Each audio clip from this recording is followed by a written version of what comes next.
conference. Thank you very much. Over to Sapna, madam.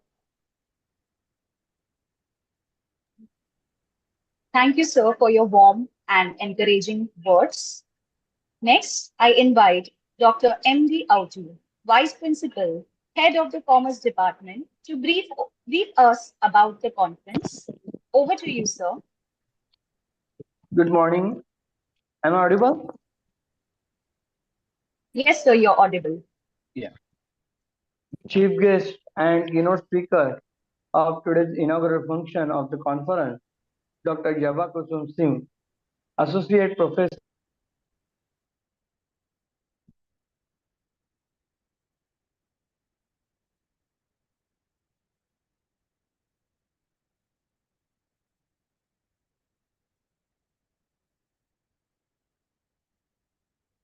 Sir, you're not audible. Sir,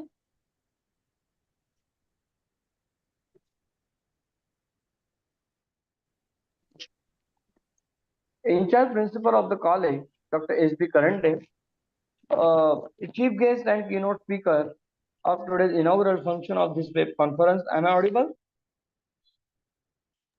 yes, sir. Yes, sir. Yeah.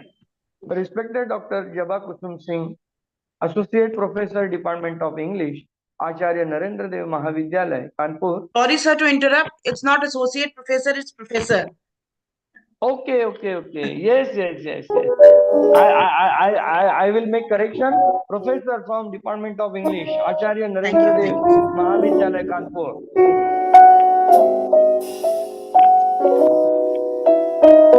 In charge principal of the college, Dr. S.B. Karande, coordinator of senior college, assistant professor Mrunal Khobragade, IQAC coordinator Dr. Sushila Yadav, conference secretary Mrs. Prachi Kadam, joint secretary Mrs. Kavita Dangle, coordinator Mrs. Rupal Singh, joint coordinator Mrs. Smriti Salunke, convener Mrs. Vinaya Bagwe, co-convener Mrs. Riddhi Temkar, other members of organizing committee, faculty members of self-finance courses and senior college. Hello, madam, काय आवाज येतोय हो? Any music is going on. Am I audible?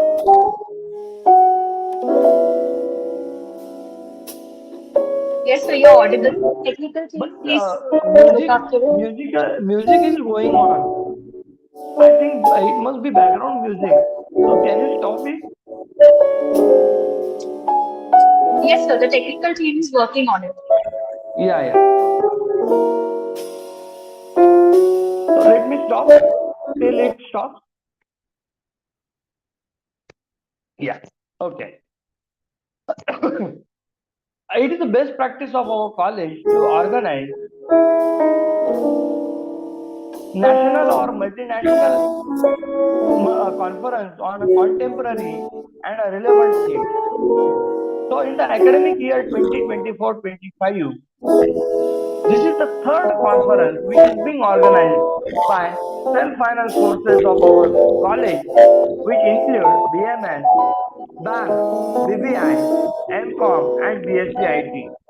And the theme chosen for this conference, multidisciplinary web conference, is a very contemporary and relevant, and which is of immense importance in today's context, that is Industry 5.0, advancing sustainability, resilience, and human-centric innovation.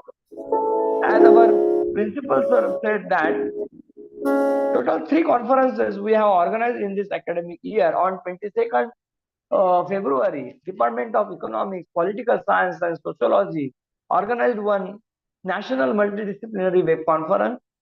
On 24th February, Department of Commerce and Accountancy in collaboration with IQAC of our college organized one-day National Multidisciplinary Conference on Vikasita Bharat at the rate 2047, Pathways to Develop an Inclusive Nation. And today we have gathered for the third National Web Multidisciplinary Conference on this theme, Industry 5.0.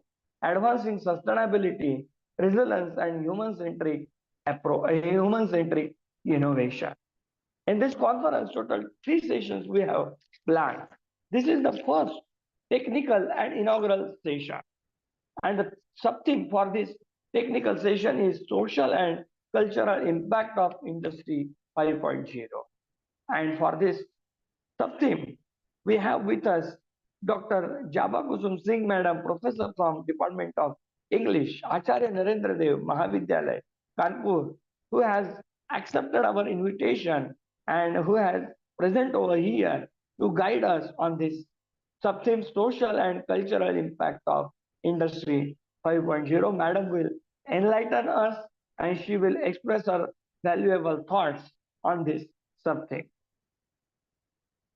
So second technical and paper presentation session will be on sub-theme exploring the need for AI. And for this second technical and paper presentation session, Assistant Professor and HOD, Commerce Department, Dr. Rupa Shah, who is from Ghanshyam Das Saraf College of Arts and Commerce, Mumbai, accepted our invitation, and she will be a resource person and chairperson for the second technical and paper presentation session, and she will be guiding us on exploring the need for AI, and she will be also giving her concluding remarks on all the paper presentations will take place in the second technical and paper presentation session. So third technical session and valedictory session will be on the sub-theme sustainable smart manufacturing in Industry 5.0. And for this third technical and valedictory function, Mr. Karthik Shelar, who is Assistant Manager from Data Science, Tata Chemicals Innovation Center, Pune, who has consented to be the chief guest and a resource person and accepted and has agreed to guide the delegates on sustainable smart manufacturing in Industry 5.0. So these total 3 technical sessions we have planned in this National Web Multidisciplinary Conference on Industry 5.0.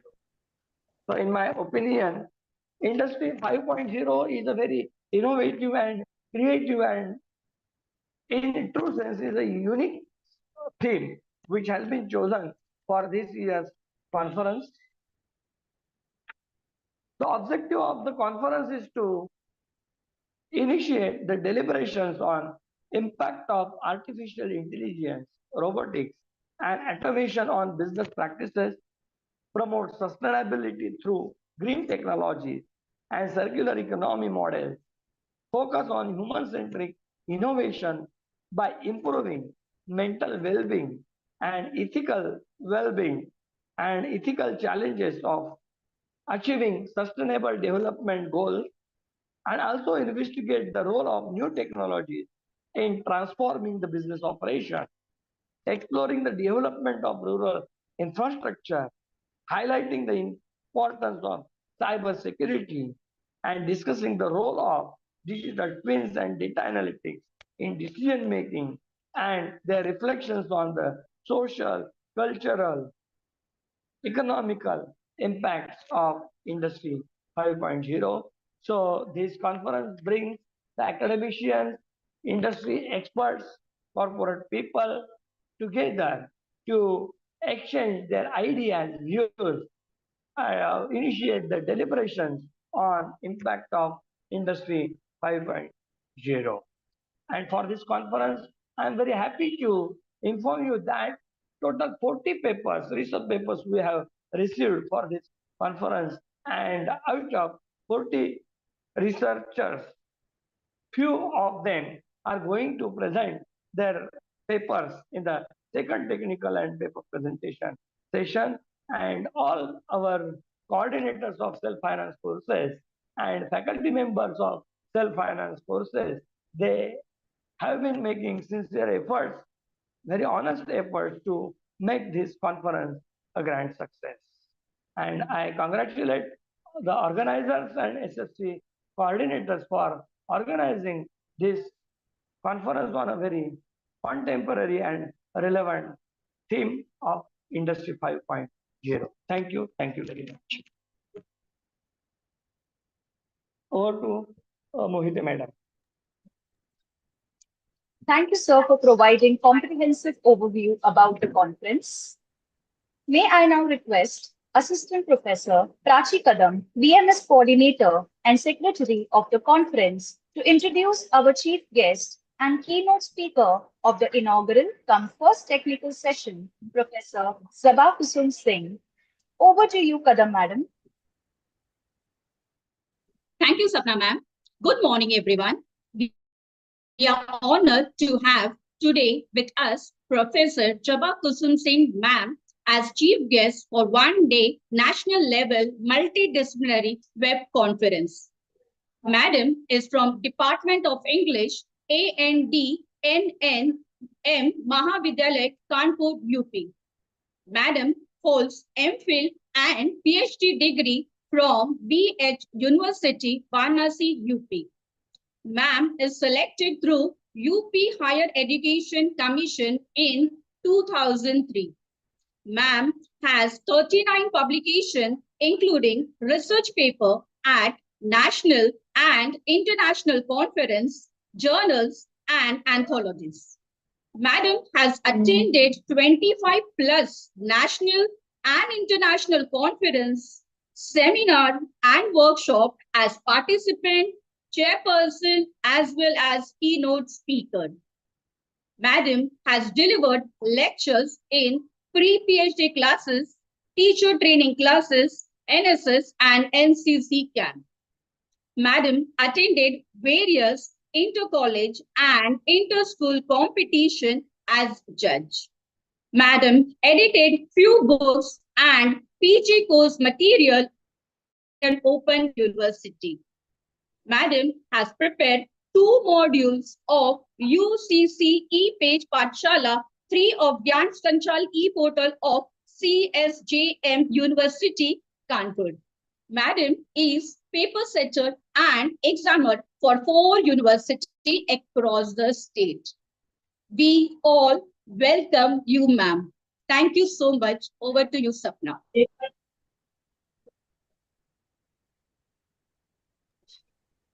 Thank you, Madam, for introducing our guest. With great honor, now I invite Professor Sabha Kusum Singh, Madam, to deliver the keynote address. Over to you, Madam. Thank you so much. And I really congratulate your team and your esteemed college for organizing this seminar on a very, very happening and industrious topic. And it is a real honor for me to be a part of such a knowledgeable gathering. And I welcome again, and I am really, really, really thankful to all of you for inviting me for this conference. And Karande sir, thank you so much. And I must also thank here Professor Sandhya Saxena, who has referred my name to you. And I can see the captions that you have. I think that you have seen it from the net, gathered from the net, that information. So thank you for that, for taking pains in gathering information about me, and other than what I have shared. So here we are discussing Industries 5.0. And when we are talking of Industry 5.0, what it is, a set of technologies, practices that of course prioritizes. The most important thing is that prioritizing human well-being. That is the core context of this 5.0, because it's the 5th evolution or revolution of industrial revolution. And the key principles, of course, we know is the first thing is that it should be human-centric, it should be sustainable, and of course, it should be collaborative. Now, these 2 things, human-centric, sustainability, and collaborative, I think India is the best one to deliver or have so many things to teach to the Western world about human-centricness, about sustainability, and about collaborativeness. because in a recent time, in fact, 2 days ago, a very, very great event ended in our state itself, in Uttar Pradesh, and I have been seen, I've been a part of that, I went there, and there's nothing like collaboration, what happened in Mahakumbh Mela. I myself have witnessed it. So, and you cannot deny that that was a gamut of industries flourished there in Kumbh Mela. Not, of course, robotic, what 5.0 refers at, but when we talk of social and cultural impact of industry, we could not neglect this entire gamut that gathered from at the international and national level industry. I saw myself while being visiting Kumbh, and what type of fate was there, fete was organized in there, and how Indian government, Uttar Pradesh government, and all the governments of all the states collaborated and made that Kumbh Mela, this Kumbh Mela, a great success in spite of little bit of problems. I call it little bit because I don't know if you've been a part of the Kumbh Mela. It was a matter of crores of people visiting a Mela. So it was of course sustainable. It talks of sustainability. It talks of human-centered sustainability of our old age customs. And if you cannot forget that, you cannot just deny that sustainability means to maintain tradition. And tradition in India has always talked of sustainability. Sustainability that is of waste management, sustainability of environmental impact, which only India can teach, because India is a country where we worship a buffalo we worship cow, we worship all the most of the nature in the form of tulsi, in the form of buttermilk, in the form of people. So sustainability, nothing but only India can teach the world. And of course, collaborativeness. Such variety of people from Kanyakumari to the coastal region to Kashmir. Where will any other country give this to the world? So these key principles of human centricness, of sustainability, of collaborativeness is, of course, the world is looking forward towards India, and that is why I congratulate again. And I feel myself very lucky that Hill College is organizing a seminar, a web seminar on such a good topic, such a happening topic, such a topic which is a burning problem of the day. How to create an amalgamation between industrial growth and sustainability and collaborativeness in a world where we can see on the one side there is war, on the other side there is divisions on the basis of various caste, community, religion. So it is a matter of what I felt after reading and after considering the titles that I've selected, that we should go down memory lane to understand the industrial progress. And what I have prepared in my PPT, I don't whether I think that it is very, very necessary for the students present here, not of course for the professors, the esteemed guests who are here with me. They of course know the history, but from the point of view of the student participants, I have prepared a PPT which will take us down memory lane. Down memory lane means from the ancient India till the modern India. How, and in which way industry and socio-cultural impact has worked together and has made a better country in the ancient India, and how after coming of the British, which I have named as the dark age of our Indian history, all the things started the scattering, and why it started scattering. So, if you allow me, I will start sharing my screen. Please, anybody who the technical staff, may I start sharing?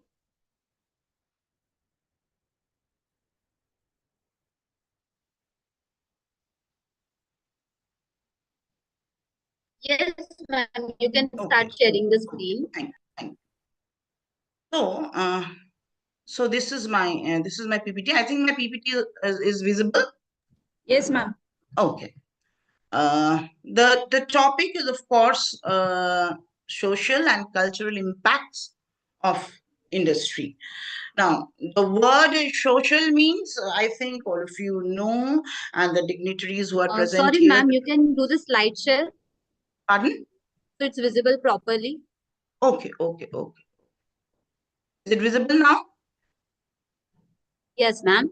So when we are talking of social and cultural impacts of industry, of course, the two words that is pertinently prominent here, social and cultural. As a student of English literature, as a student of literature, I feel that literature and culture are two sides of a coin, and it is literature of any kind has always talked about the industrial development, the economic development of a certain era, of a certain time, about which the literature is all about. If we start from the Vedic age, we will find that the Vedas has talked about the type of society, this type of industry going on. Now, let me, the next slide, I've tried to define industry, because industry in the modern sense or industry in the contemporary sense means building of infrastructure where productions are made, which fetches money. But industry as a whole, industry means the people and activities involved in producing something and providing a service. So it is, industry means which provides a service for man, of course, service for the society. So in this way, we can say that industry and society is linked with each other, and we cannot separate it, because without society, industry is a failure, and without and the social norms and the type of culture that is existent in the society always guides the industry. And that I will show in my slides, that how in the years, in the past, it is always this industry has always influenced the social norms, and the social norms have of course been on, as in, is the basis of the social norms is of course industry. And then in the next slide, I'm telling the social and cultural impacts of industry includes what are the things that it includes. Or what are the things that it changes, the significant changes that it brings. It brings significant changes in the demographics, in the community structures, in the lifestyle patterns, and the cultural norms, and even the artistic expressions. Now, when I say artistic expressions, I want to say the poems, the dramas, the novels, or the harikathas, or the vocal, or whatever literature, whatever type of, or even in nowadays the OTTs, the cinemas, the theaters, whatever is we see or which we enjoy as a part of our culture or as a part of entertainment, they are all created, or they are all part of, and they include changes because of the industrial changes. You see, for example, the dramas of during the Shakespearean time or during the Kalidas's time are not similar to the dramas or the theaters or the films or the OTTs that we are presenting today. So it is the industry that is guiding the the society or the culture of the time, that is well proven. And that if you go through the literature of the several times of the time, back from, as I said, back from the ancient time till date, and from especially you go to the eventful times of the modern era, that is the World War II, and then the Cold War. You will find that the dramas and the cinemas and the cultures have been trying to talk about what is going on in the industry, the economic development. And it is the economy which is actually the core point of not only industry, it is the core point of all, what I believe it is the core point of all, even literary inventions, literary conventions, and literary way of expressions. Why? Because right from the time of the rulers of the kingdoms, they were patrons of these writers. And why the patrons were needed? Because the writer also has a stomach to be fed. And so the writers needed patrons. They wrote for their patrons, be it William Shakespeare and be it Kalidas, be it whoever. Everybody needed patrons. So it is the economy, and economy has always been the important part of the industry, as I have already told you, and economy has been an important part of the society itself. So these are the changes that affects the social and cultural impacts of industry. And then, of course, there are factors like urbanization, the job migration. See, this is another important factor which we find very prevalent in the 20th century and in industry 5.0. The way things are happening nowadays, the recent times, the development of USA, the development of many other countries, which is changing its norms towards this migration. It's in itself a word, it itself quite vocal in a way that how things will happen in Industry 5.0.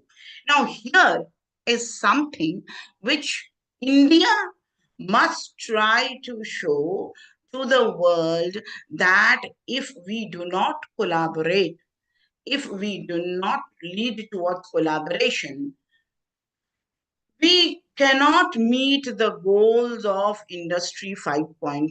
And it is very clear, because it is the Indian mind that is working everywhere. We as an American citizen, we as an Australian citizen, we as a Canadian citizen, but they cannot just neglect us, whatever the perspectives are, whatever. So collaboration is the most important thing. As a student of literature, I also feel that with collaboration, and collaboration is a thin layer of a word called sympathy and empathy. Without sympathy and empathy, we cannot, the progress cannot be there. There will be the progress will be incomplete, the collaboration will be incomplete if there is no sympathy, there is no empathy. So Industry 5.0 should not only aim at, it is not only it should not only aim at AI, it should not only aim at the robots, the robotic achievements, but it should also aim at human development. Human development, in the sense it to raise the lifestyle of not only a set of human being, but human being at large, equality, liberty, and fraternity. These three things should work together in order to prosper. If there is no equality in the status, which Karl Marx has already said, in again and again, that equality is the key figure, and it should be the key figure of the industrial development. I think I'm not running fast, or I'm not. Is it clear? Are you getting my point? as a teacher, I usually ask my students, although I'm not a teacher here, but I hope you are getting my point and I'm not confusing you. And then, of course, the economic shifts. The introduction of the new technologies is associated with industrial development, and this often leads. Now, this is a thin layer which we must not ignore, and that is the negative consequences depending on the context and management practices employed. That's what I said. The management practices employed. Other day I was hearing FM and they are talking of AI and the shift from the human force to AI force. Now, this shift, if it is gradual, then it's okay. But if this shift is inhuman, this can create panic. This we should be very, very conscious. And literature, or if you go through this, if you study literature for years, from the ancient time, again I'm referring to ancient time to till date, because in the next slide and then in my slides I will show you how literature has shown a path through the industry, how literature and how industry has shown path through literature. They are both related to each other. And it is the industry who has guided the literature, and the literature who has guided the industry. Without the guidance, the society cannot prosper. And that is what is needed in Industry 5.0. We cannot neglect our emotions and feelings by giving priority to AI, by giving priority to robotics, because after all, this is a human society. We should not forget this. Now, how industry affects the society. Now I come to, I'm starting the down memory lane journey. During ancient times, the Vedic era in India had a profound social impact, most notably by laying the foundation. Now, there, all of us know that during the Vedic era, the four varnas were divided as per their occupation, as per their the occupation was the varnas were according to their occupation. It is not by birth; it was by the occupation that they were. The occupation here means the livelihood. But later on, this livelihood, with the changes, with the industrial growth, this Varnas became a part of the society, and now it started being it was dictated by the society on the basis of the birth. This from here, this was the first thing, and which still continues till date, and which in a way, what I feel is that is the main hampering of in the way of progress. It's the main this stone we have to cross, and if we don't break this, there can be there were and there will be problems. Now see, so this started during the Vedic era, and we should, now the time is that we should go back to this Vedic era to understand the importance of occupation, not the importance of the clan you are born to. It is again giving importance to human being. If you are giving importance to occupation, you are giving importance to the talent of an individual being. And that is what is needed in Industry 5.0, to recognize a man on the basis of what he is as a human being, on what he is, what is his talent as a human being, what he can give to the society, in how he can contribute for the development of the human society. That we must learn from the early Vedic Yuga. It is a time to show, it's a time to go back to the days, or to the learnings of the Vedas, that they have given importance to the human being as an individual entity. Now, The social impact of the Vedic era was the Varna system flourished. Varna system, here I again say that by Varna system, I want to refer to the occupation that a particular man practices. And then on the basis of their occupation and social function. Again and again, I'm giving this point. I'm coming to this point. Why? Because I want to say that it is the occupation that is more important. It is the human talent that is more important than in which clan he is born. Now, the four one way basis of the four Varanas were, of course, Brahman, Kshatriya, Vaishya, and Shudra. Now, why I have made a separate slide? Because I want to say that these four communities, they they are not speaking of four type of clan. In my way of thinking, they are speaking of four type of industries. Brahmins, the industry of religion. Kshatriya, the industry of fight, how to fight, how to win more and more places. And Vaishya, it is of course money, economy, and Shudras, it is of course without them the society cannot run.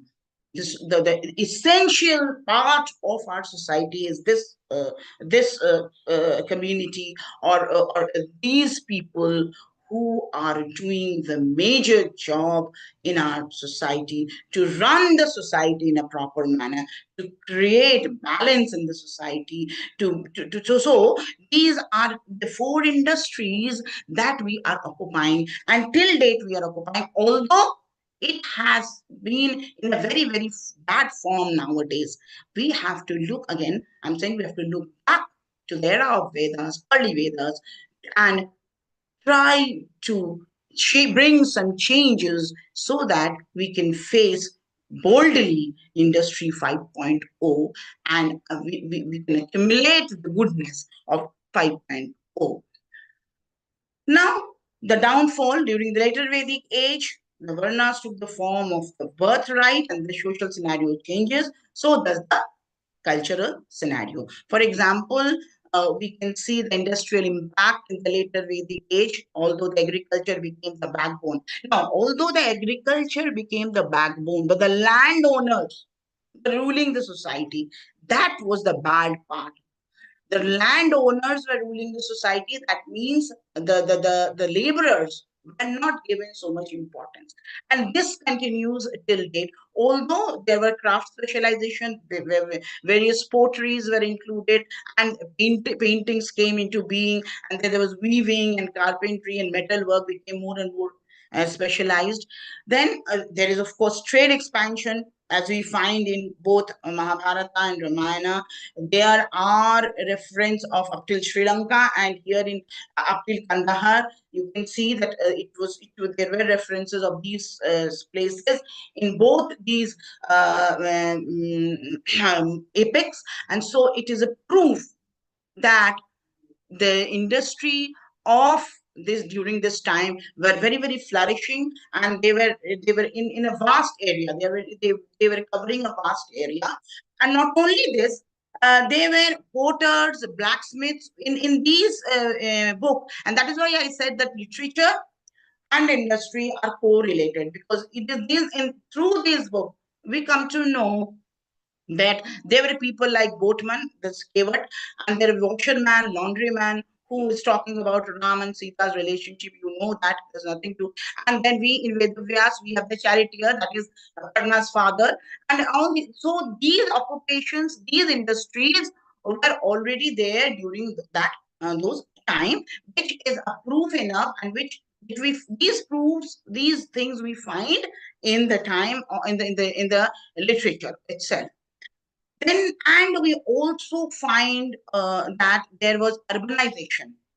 So the European concept that they have urbanized us is a very it is a wrong notion, because we find urbanization even in the invention of Nagar. in Aranyak in Krishna Ayurveda, and of course in Samhitas also we find mention of weavers, jewelers, physicians. So all these people, all these industries were already there. Now, what is needed in the future of our country or of the world in 5.0 is that the way we have to look back to these people, how they have practiced sustainable lifestyle. And that is why I said that it is India who is there on the center of the stage of 5.0, according to me, because it has so many things to teach the world. It has so many things that the world can learn from India, because it is India who has a long history of literature, true literature, where we have the mention of all these things already existent from the ancient time. There are various type of industries which were already existent in India. Then when we come to the Mahajanpat period during the Buddhist time, they were texts like Anguttara Nikaya, Jataka Tales, Bhagavati Sutra, which also categorically talks of various types of occupations and various types of industries, and these industries made this area very prosperous.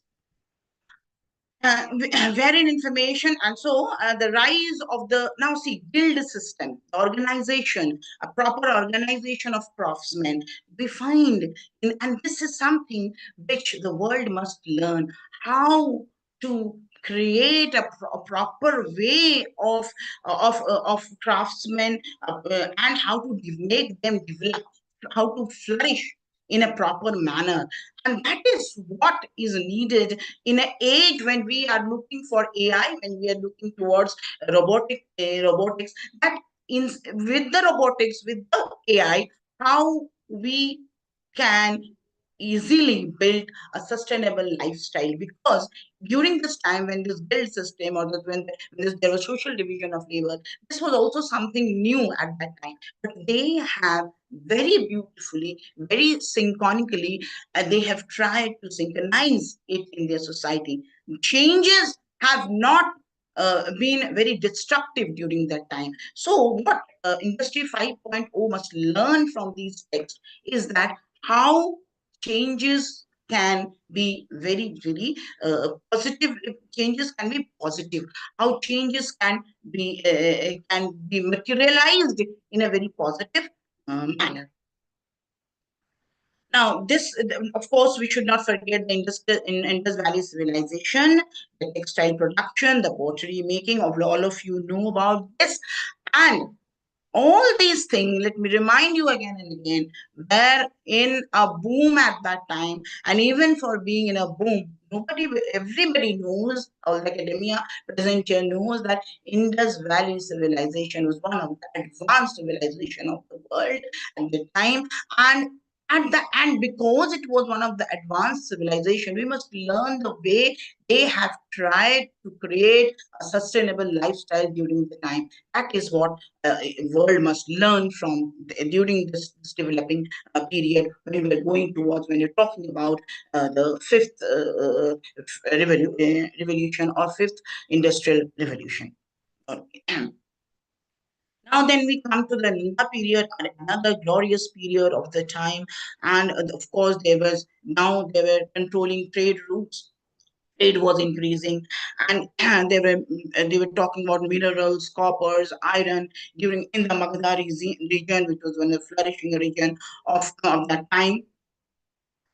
Then there was taxes were imposed. This is the first time. See, we know that it was India where the taxes were working at that time, and so we can say that our system of working was more systematized than the European system at that time. So if India can prosper at that time better, in a better manner than the European world, even now India has a chance to guide the world. Of course, it may seem to many of the academician of science and commerce that I am talking of some utopian thing, but it is not utopian, because you can see that many of the Indians who have left India, many of the NRIs are leading American technology, and of course Canadian technology, Australian technology. So it is not an utopian thought. Then of course Kautilya's Arthashastra, and Kautilya's Arthashastra has so many principles which it has been proved again that is the guiding force of world economy. And Amrita Sen has also referred to Kautilya's Arthashastra, and I know I think all of you know that no one better than Amrita Sen if he is referring to Kautilya's Arthashastra. And of course, there is a mention of Pataliputra again, and the coinage system developed during this time is something which has which is a industrial growth, a real industrial growth, because before that they were a barter system, but now we come to the coinage system. Then I mentioned some of the text during the Mauryan time. We come to now from Nanda time, we come to Mauryan time, and Mauryan time they literally on the if we see the literature of that time, which has provided most of the information during of this time. We will see that it is the literature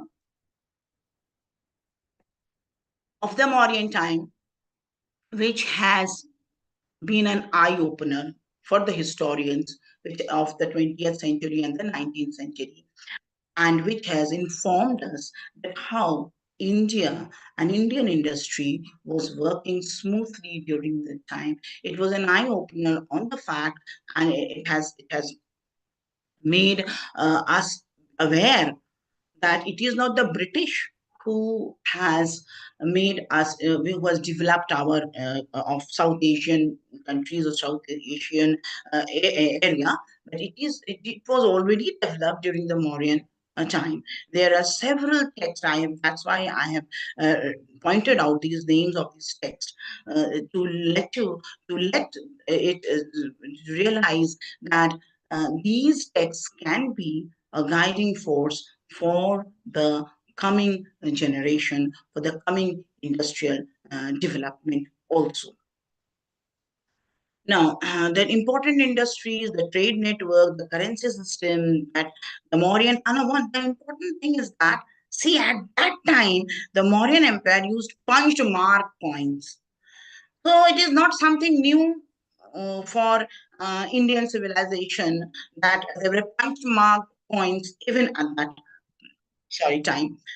It was ivory carving at that time, which was something very new. And this new way of industry developed, and the social impact, or the cultural impact of ivory carving is so that we find that people were earning money. That is the social impact. And cultural impact is that the ivory carving has been so beautiful. It has influenced many writers to write. It has influenced the way of the aestheticism of aesthetic effect of ivory carving has been so high that we till date we recollect and we keep it in the museum, these ivory carving, although it is banned now. And another important industrial development during this time is, of course, shipbuilding. Then, of course, the prosperous Gupta period with textile production. The most important part of this period is Gupta period is how silk was being produced, fine cotton was produced, because during the British time we find that these fine cotton and these silks were being exported, and it was India. And later that I will come later on. I will show you. And there are books like Aryabhatiya and Shutti Samhita, which has shown the path to metallurgy and engineering. The Iron Pillar of Delhi's High Court. You see the type of thing our literature, our industry has taught, has been teaching, and will teach the world. And that is why I have prepared this PPT particularly in order to show that it is Industry 5.0 should learn, should try to go and see what our ancestors have been doing in order to relate and in order to learn how to how to be forward, and being also that how to keep in balance and how to keep balance and maintain balance in the society of sustainability and progress. Then, of course, I have mentioned the several Aryabhat contribution in this, and because Aryabhat contribution is seminal, all of you know that, and we cannot deny that his contribution is still showing us path. Then we have also Barhami and another astrologer and determination of meridian. This is another Barhami is determination of meridian, and of course, this time was an epitome of Sanskrit literature and Indian astronomy. The Gupta period, so we recall Gupta period, and then we have Harshvardhan's period and establishment of Nalanda University, because university is a place from where new industries comes up. This is the place which promotes industrializations. Now, industrialization does not mean building of factories in the sense I am saying. Industrialization means to progress of different type of occupations, earning money, economic balances, and economic prosperity. And then, of course, we have gold and silver coin. During its time, it was introduced. And then the Sultan's time of India. As we know that right from the beginning of our civilization, the records found as well, that India has been an agricultural country. And when the Sultans invaded India, they understood it well, that it is through the agriculture that they can earn more and more money. And the agricultural industry, they supported the agricultural industry. They divided the land in three parts. You can find it here. And then we have there was a separate department they have made for this, and they have given importance to agriculture industry because they have understood the importance which the British didn't understand. And see, the establishment of Karkhana was done during this time.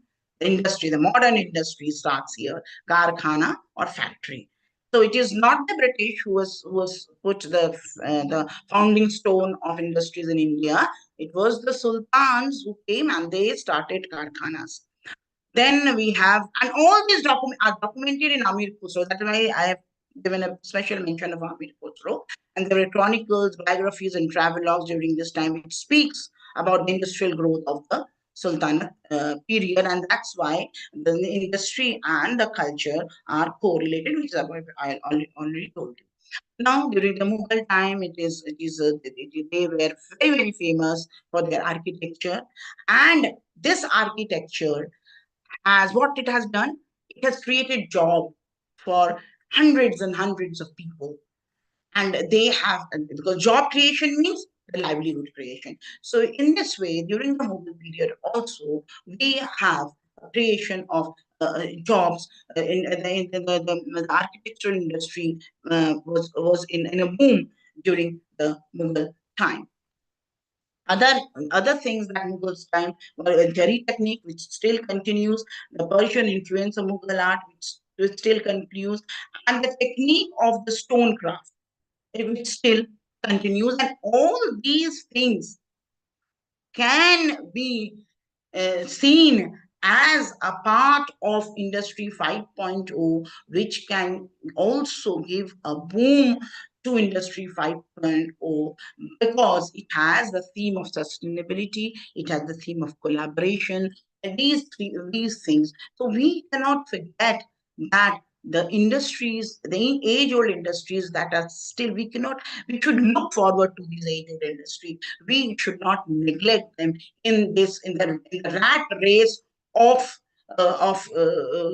super energy, or in the rat race of going or touching, because sky is the limit for us, and the sky is the limit. We should not forget that there are certain industries which had and which has the capacity to engage economy, to make us more sustainable. And foremost thing is that they are also, along with the industry, they have an aesthetic effect, and that aesthetic effect is very, very necessary for life. As a student of literature, I will of course say that. Now, I've said you that with the coming of the British, it begins the beginning of the Dark Age. Now, with the Industrial Revolution in the European side, what happened is that these Europeans were looking for new lands where they can sell their material, and from where they can bring the raw material for their factories. And India or the South Asia was such a place where they can bring their material, and from where they can take away the raw material. Now, in this manner, what they did is that they completely subjectified us, and they completely perished. Our own things perished. Decline of traditional industries, they were export-oriented production, social impact, and so handicraft saw a major decline. We should forbid to do this in Industry 5.0. Our industry, our agriculture, the two things that we are strong, our strength is our natural resources, that is our agriculture. And secondly, our strength is, of course, our artisans. So in Industry 5.0, the social and cultural impact must not be neglected. The industry must not the impact of social cultural of industry is that the industry is always closely, as I said, is closely related to the socio-cultural periphery of the society. So it should not neglect it. If it's neglected, havoc will be created. Now, during this British time, the things that happened, I have categorically mentioned this. Why? Because we should not forget that the same thing must not happen in the contemporary time. So the urbanization and the textile industry, which was which was being brought about, the fine muslin and other high quality texts which was created in the factories, where they were exported, and the British sold them in their land at a very high price, but they bought it from here at a very low price. Now, in this way, what happened? India started becoming very, very poor. Economically, they were drained, and this affected socially and culturally and physically. And in 1947, when India became politically independent, and Nehru's age after independence, what happened in Nehru's India?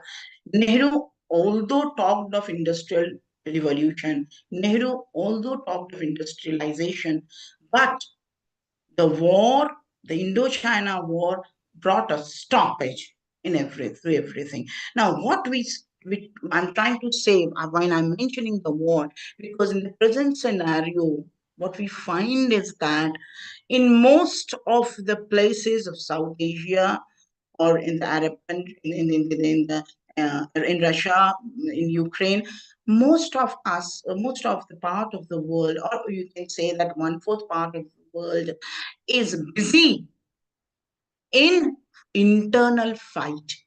So this internal fight is a great hindrance in the progress of the industry, and that is what the socio-cultural impact which will hinder which will become, which will have a bad influence on the industry, and that we should realize on the onset. Then we come to the age of Indra. Of course, when we talk of age of Indra, we cannot forget the emergency, and we can forget the literature and how the social culture during that time, how literature has been written on the atrocities of the emergency, and it still continues. We still find that the after effect of emergency till date, the division that had occurred once after the partition and then during the emergency, we couldn't fill that void.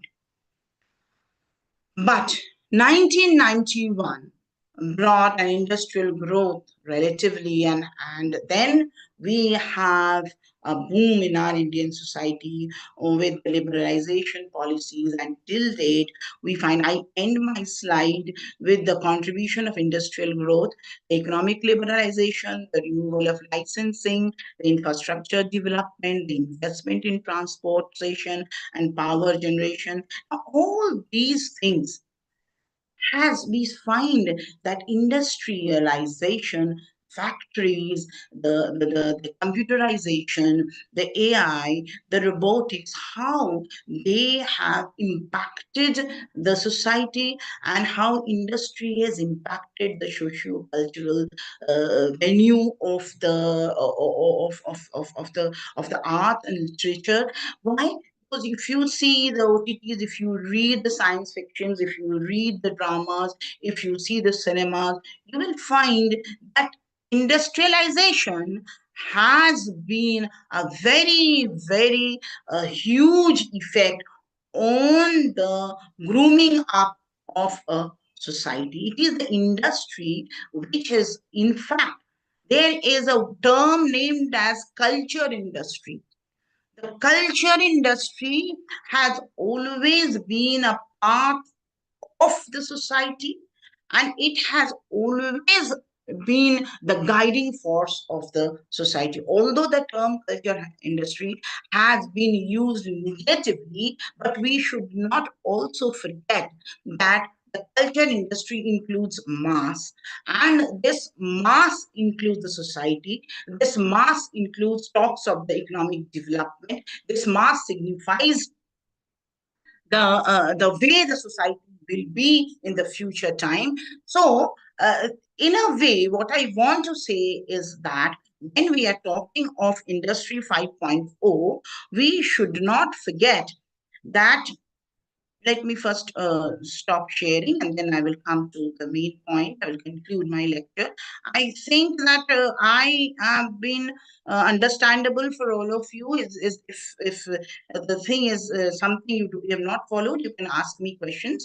Now, what the main problem that we are facing after 1990s, or what we may face, is that how things are being presented. The improve of the worker, the industry 5.0 goals at improvement of workers well-being. So the industry has to see that the socially man or human being or human lord must be happy enough with the way the industry is running, and that is the work of the industry. That is the responsibility of the industry, and it is in the writings of the time, it is in the cinemas of the time, it is they are the eye opener of the industry. These cultural footmarks, these cultural examples may work as the education for the coming industry, for the booming industry, how to work, what mode should be taken by the industry, and of course, resilience must be improvement of resilience to changing condition, and you have to maintain normalcy after disruptions. Now, there are disruptions, there is no denying fact on that, and these disruptions are very, very visible in the literature of the time, of the contemporary time, and if we are aiming to Industry 5.0 goals, we must not forget the fact that it is the resilience that should be given more and more importance, and the collaborative approach. The most important thing is that the collaborative approach and the analytic approach. These things are the reality, and the industry should took height of these. They should not forget that in this age of robotics, in this age of AI, we are, after all, a human society. So, friends, I hope that I have been able to in a way talk on the topic uh, that has been given to me. I have myself wanted to talk. If you have any questions, you can ask me. We can discuss. And Ranve sir, uh, I end here. I think it's almost half an hour, 40 minutes I've covered. I've taken too much of your time. Thank you, madam. Thank you very much. घेणार माझं presentation झालं का त्यांचं हे मला लटकवलं आधी सांगते 10ला मग सांगते 10:30ला आणि आता अजून चालू नाही. I cannot understand Marathi. Sorry. Please tell me in Hindi or Krandi sir, can you translate? Hello रची मैडम, आप मुझे हिंदी में बोल सकते हैं, कोई दिक्कत नहीं है अगर हिंदी आती हो तो. मैं क्षमा चाहती हूँ, मुझे मराठी नहीं आती कायदे से. No, she is not anchor, madam. She is not anchor. She was No, talking. sir, someone paper presenter has unmuted. Yeah. Someone was unmuted, madam. Okay. Yeah. Thank you, madam, for your thought-provoking and insightful address. I don't know whether it was thought-provoking or not. Yes, no, it certainly was, madam. And your vast knowledge and valuable ideas have truly set the tone for today's discussion. So we are very thankful for your time and for your thought-provoking and insightful discussions and ideas. Thank you so much. I think there is no questions. Either I have been very fast or whatever it is, or maybe students of science and commerce have not understood what I'm trying to say, whatever it is. So No, it's it was nice so meeting. great. Yeah, ma'am. It was so nice meeting all of you and being a part of this conference. Karande sir, once again, many thanks to you. Hope to meet you all soon. Yes, madam. Yes. Definitely. Of course. Thank you, madam. Yes. As we approach towards the conclusion of the inaugural Come First technical session, I now request Assistant Professor Meenakshi Lokal to propose the formal vote of thanks. Over to you, madam. Am I audible? Yes, Yes, you are. yes, you're right. Good morning to all. Myself, Assistant Professor Meenakshi Lokam, feeling honored to express the formal vote of thanks for this technical session. First, I extend my sincere gratitude to our respected principal, Dr. S.B. Karande sir, for welcome speech, which set a positive tone for the session. I thank our respected Vice Principal, Dr. M.D. Auti sir, for giving us a valuable insight about the conference.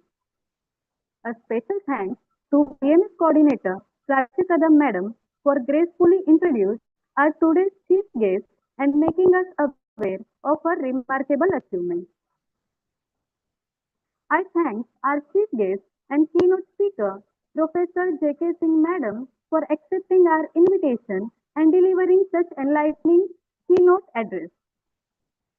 Madam emphasized on social and cultural impact of industrials, including demographics, community structures, lifestyle patterns, cultural norms, artistic expressions.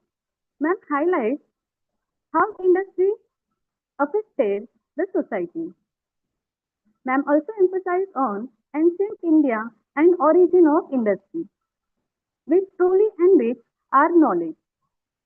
I would like to thank coordinator of this session, Assistant Professor Sapna Mohite Madam, for her smooth functioning of the section. At the end, I express my special thanks to all the participants for their active involvement and enthusiasm, which made this session more interactive. Over to Sapna ma'am. Thank you, madam, for expressing gratitude on behalf of all of us. With that, we move ahead to the second technical session and paper presentation. I now hand over the proceedings to Assistant Professor Vinaya Bagwe. Over to you, madam. Thank you, Sapna ma'am. Good morning, everyone. Respected Chairperson of this session, Dr. Rupa Shah, In Charge Principal, Dr. S.B. Karande sir, Vice Principal, Dr. Mahesh Auti sir, IQAC Coordinator, Dr. Sushila Yadav madam, Organizing Committee, participants, and my colleagues. I, Assistant Professor Vinaya Bagwe from the Department of BACIT, welcomes you all to the second technical and paper presentation session of the one-day national level multidisciplinary web conference organized by the Department of the Self-Finance Courses in collaboration with IQAC. The theme of the conference is Industry 5.0, Advancing Sustainability, Resilience, and Human-Centric Innovation. And the sub-theme of the session is Exploring the Need for Artificial Intelligence. We are surrounded by a world that's increasingly driven by technology. And within this landscape, AI has emerged as an informative force that's redefining the way we live, work, and interact with one another. Throughout the session, we will roam into the multifaceted world of AI and explore its various applications and needs too. For this technical session, we have eminent personality with us, Dr. Rupa Shah, HOD of Commerce Department from Ghanshyamdas Saraf College of Arts and Commerce, Mumbai. I would request Joint Secretary of Conference and our BAF Coordinator, Mrs. Kavita Dangle, to give brief introduction of today's resource person and chairman of the session. Over to you, Kavita ma'am.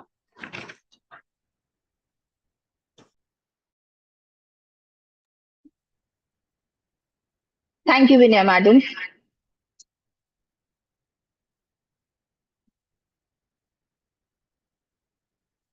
Thank you, Vinaya madam.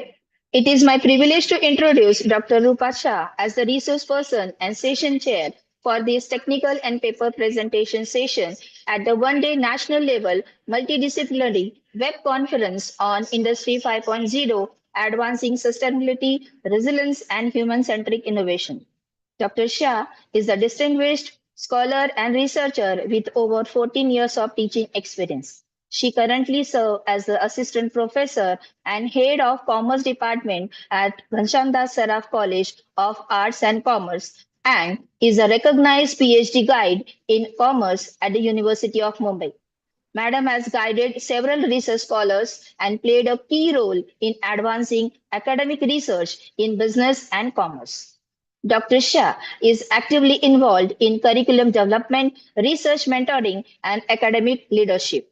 Madam has been appointed as a Board of Studies member at multiple institutions and served as a visiting faculty at the Garwari Institute, University of Mumbai.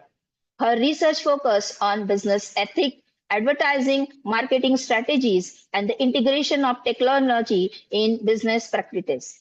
Madam has presented and published over 38 research papers at national and international conferences and has received numerous awards, including gold medal at Avishkar Research Convention, University, Zonal, and State level. Best Research Paper Presentation Award in national and international conferences.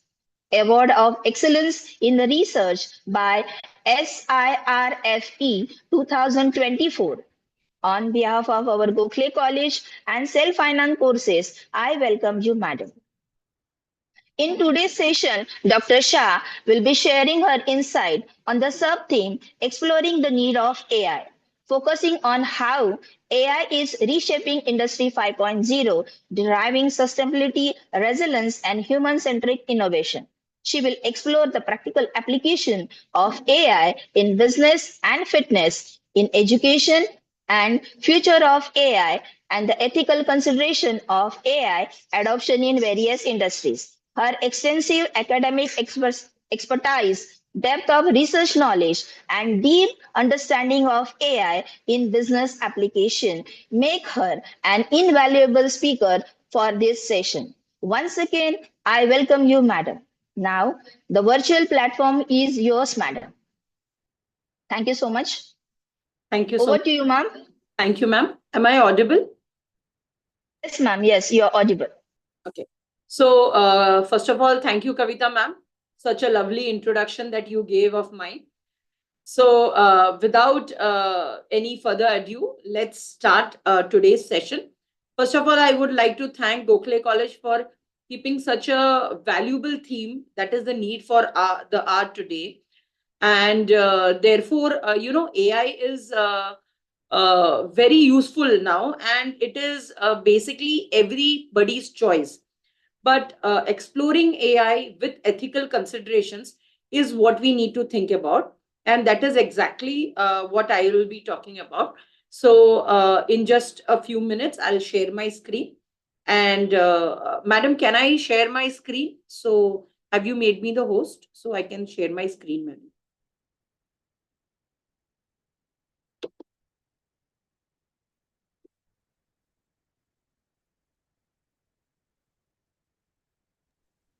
Ma'am, now you can share the screen. Okay, okay. I'll just try.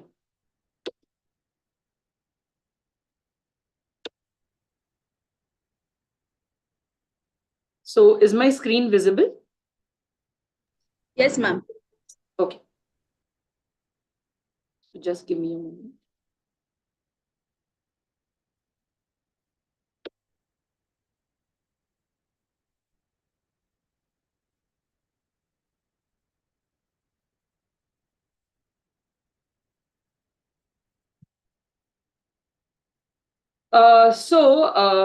Today we start with the topic that is exploring the need for AI.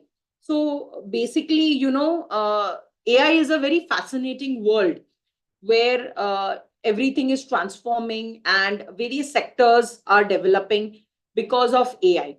So the topic apt Industry 5.0 gives us a basic idea that how the generations has changed and how AI has helped us in developing this process. So basically, we need to understand that how is AI useful. So just wanted to give you a thought for the day and how we can say that AI is useful or AI is need for the hour. So here on the screen, I have put basically two slides, which I just wanted to tell you that, why does it happen that while we are using a smartphone or while we are checking on something on Google or any app, we see or we the computer understands basically what we want to watch next or what is the thing that we want to see after this. So all this is only happening because AI has advanced so much. The next basic human example that I need to tell you all is some of the diseases, in the previous, which was not at all curable or was considered as a deadly disease, maybe cancer or any type of heart diseases, is right now very accurately diagnosed, and the medicines that are given for these are very much effective to cure the disease.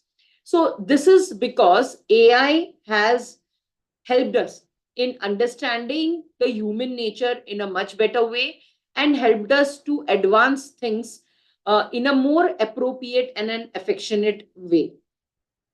So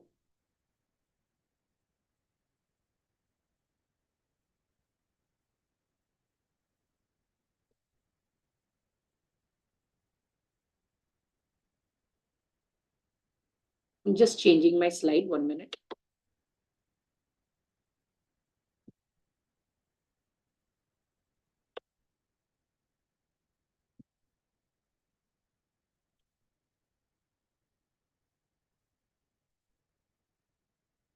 So basically, what is artificial intelligence and why AI is so effective? So the main reasons basically is the massive amount of data that is generated every day. And AI is the simulation of this human intelligence that helps us in this program manner to learn things. So it basically helps us to understand the repetitive task or things that humans do, can make it more easier, and therefore it helps us to increase our efficiency and also helps us to understand our skills and talents.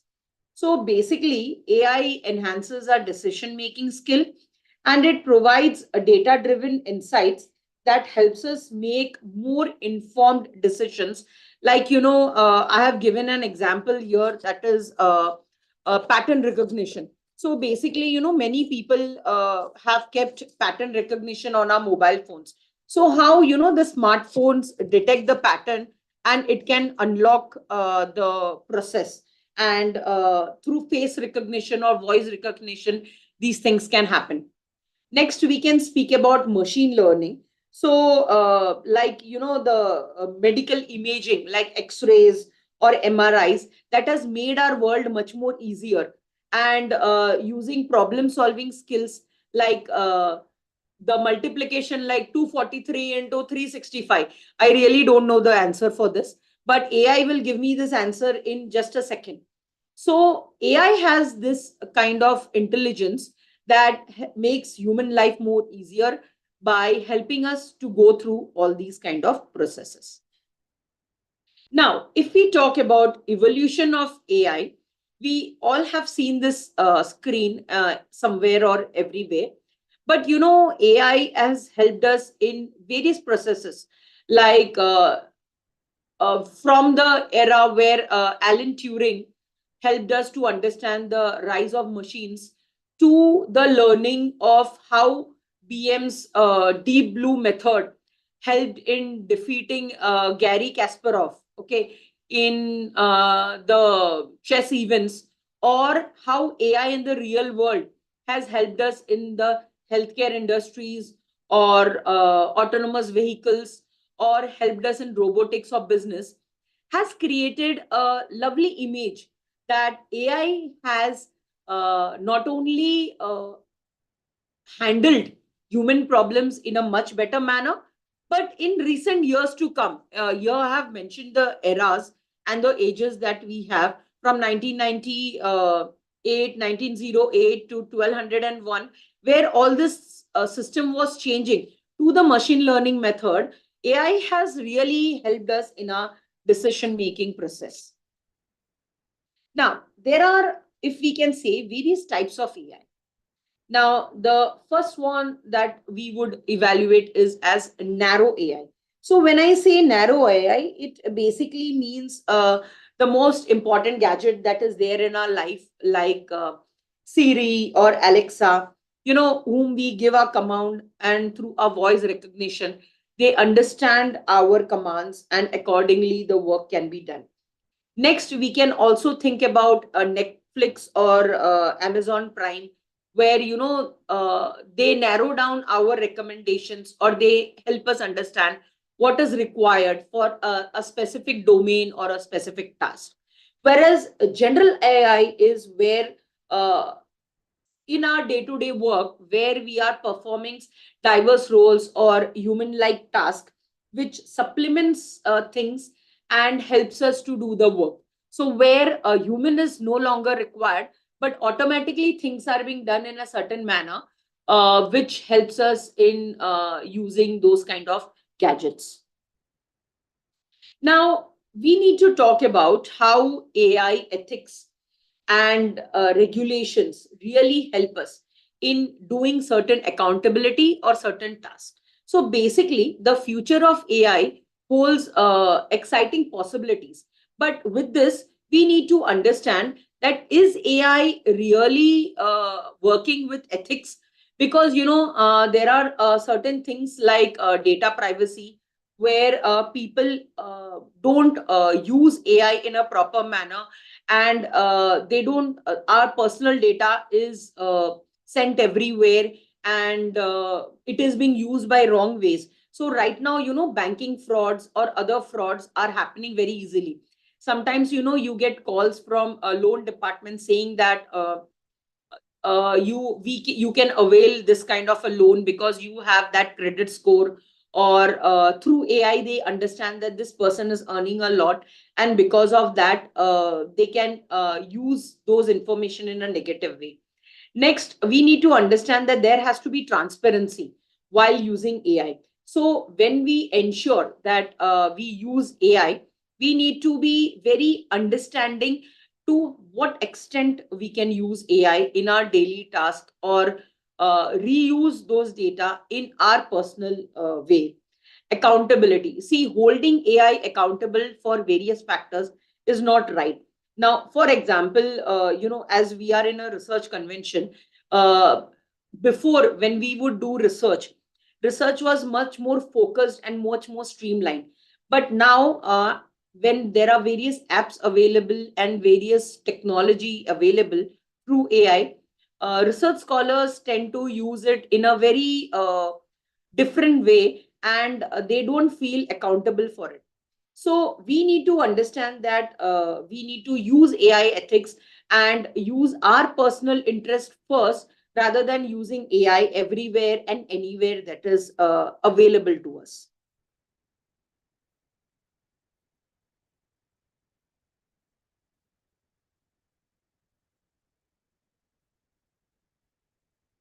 Sorry, I'm just having a little problem changing the screen.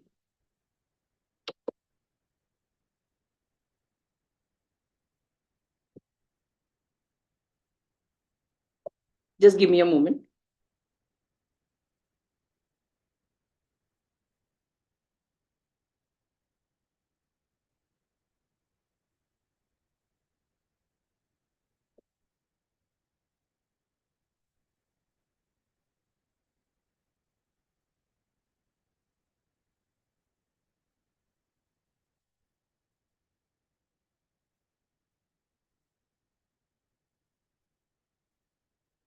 Sorry for this problem. Shifting the screen is not happening. Yeah.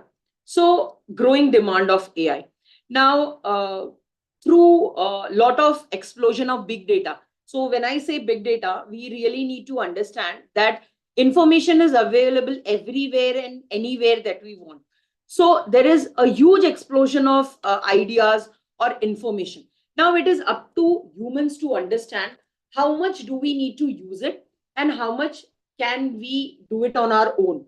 So every time we should not use this kind of information everywhere.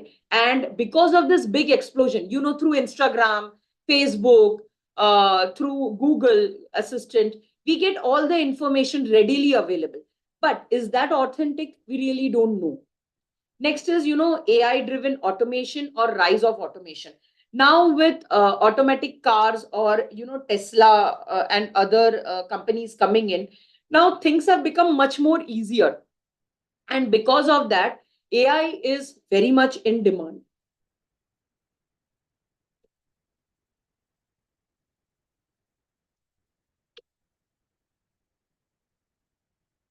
Now, AI in real life. So basically, we all know these examples in smartphone and in smart homes. We use AI in various things, our security system. Right now, though, even fans and AC can be used through AI. You can use your washing machine through AI by just having that installed app in your mobile phone. And therefore, now smartphones and smart homes are very much in demand. Next is workplace automation. So, with AI automating and repetitive task enhancing, it helps us in our decision making process, and it helps us in various effective utilization of resources. Then we have personal assistant. So voice activated tools gives us reminders, like we have Siri, we have Alexa, where they give us reminders in our day-to-day life. Suppose we forget anybody's birthday, or a reminder to start a certain thing right now. So AI helps us as personal assistants also. And basically they are also in productivity tools where it helps us to manage the schedules, our emails, and helps us in communication. Now, let's talk about AI in healthcare. So, basically, in healthcare, AI is revolutionizing because they help us to diagnose diseases and treat diseases in a much more accurate manner. When we talk about medical images or X-rays and MRIs, it helps to detect abnormalities, and through surgical assistance, the problems can be solved in a much faster and an easier manner.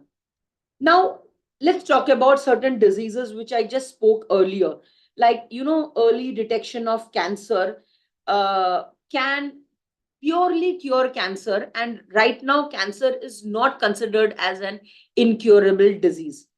AI also helps with drug discovery, and by identifying potential compounds that can be developed into new medicines, and this leads to better patient outcomes and saves the lives of many people.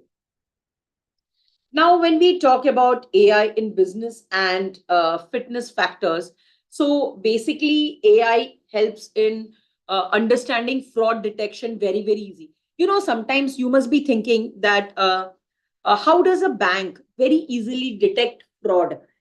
Because it takes months and months of fraud detection. But because we are using AI so constantly right now, frauds can be easily detected, help to the customer service can be given. So take an example of customer support only. Right now you don't need to be 24/7 available. So if you have banking apps, you can just dial the banking app and accordingly things can be processed. And for example, booking a checkbook to your home destination, you just go to an app and that can be done very easily. Also, financial forecasting can be done in a much more effective manner. Now, AI in education. So, education plays a very important role, we all know. And we all, being an educationist, we know how AI has made life much more easier. It has helped us to have more personalized learning, has developed a more better understanding with the students using AI. During COVID, I think the best example that a teacher could approach students was using Zoom and Google Scholar, Google Assistant, and it helped the education system to grow. AI and cybersecurity helps in understanding the threat detection much more easier, helps in preventing these kind of resources, and also helps in understanding how AI can be used in a much better way for creating security. Now, we also need to understand that AI is not at all biased. Okay. So we need to understand that in various sectors, such as manufacturing, where AI is required in manufacturing of machines and equipments, in agriculture, when we need more precision farming, and in development of technology, how AI is collaborating with other factors to make life easier to human beings. Now, there are many barriers, okay, of AI that needs to be overcome. So basically, as AI is used in industries or in automated processes, it is creating more efficiency and creating new opportunities. So, as I just spoke before, through medical images, or which has become much more easier, the PET scan or the MRI scan, or through finance, where we can detect fraud more easier way, or how power driven, self driven cars are there. We are taking education and various factors beyond our imagination. But there are various challenges in AI. Now, why do we have challenges? Because AI is not like a human mind where we do not have biasness. So, AI just thinks about one aspect or one situation, And because of that, the problem cannot be properly focused, and the outcome is not very fair in many ways. When we talk about job displacement, so AI could cause job losses, which we all are thinking about. And although we know that AI cannot replace humans, but in some way or the other, the job market has fallen down because of AI being introduced. Privacy and security is also an issue, because as lot of information is available everywhere and anywhere, data security has become very paramount. And basically, many issues that should be private and sensitized is coming up or is very open nowadays. But we need to think about the future of AI. Now, basically, when we talk about AI and IoT, so AI is merging with the internet services. That is, IoT is Internet of Things, which enables us with smart devices and enhancing the automation power. So, for example, smart homes use AI to organize or optimize energy, manage their security system, or basically our household appliances. So here, AI really helps in understanding the future nodes or the future processes. When we talk about quantum AI, so basically quantum AI is an emerging field that basically promises the faster computation and the ability to solve complex problems. Okay. And currently, through the reach of classical computers, this has the potential to revolutionize, and the AI has the capabilities to understand these new driven innovations. Now, let's talk about the Industry 5.0 case study.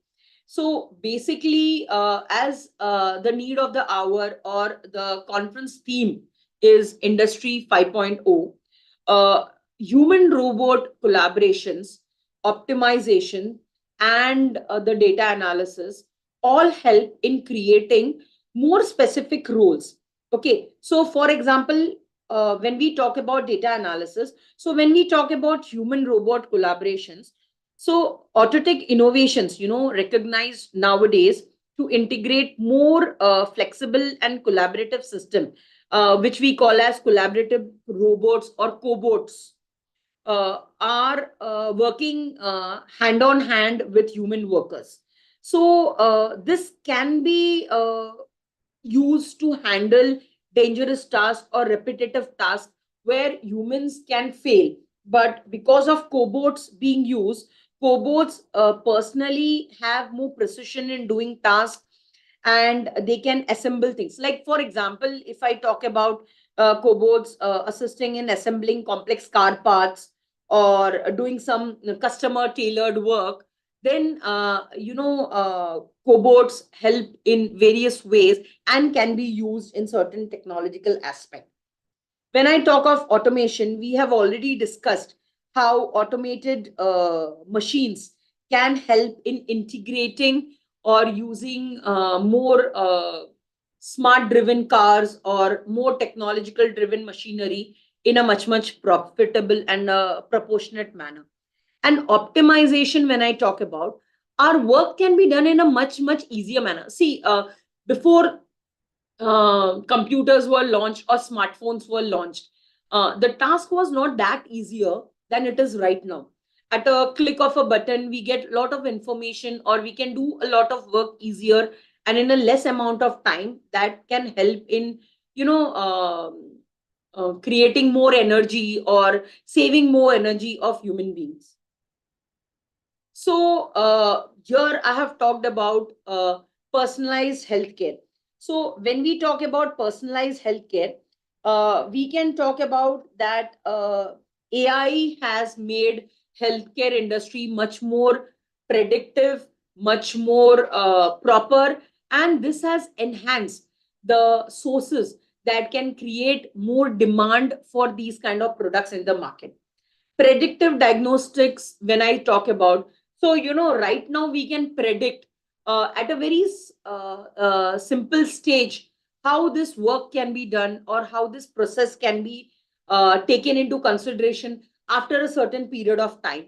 So, sitting right now in this era, we can talk about after 5 years what can happen. Now, this can all be possible because they are AI driven insights given to us, and we can predict basic. I wouldn't say 100% because then we would not remain as humans, but at least we know the outcome, what is going to come, and accordingly, many things can be easily attended. So, AI delivers personalized healthcare, predicts patient risk. For example, if the patient wants to go for an operation, is it very risky? He should avoid it, or it is easier.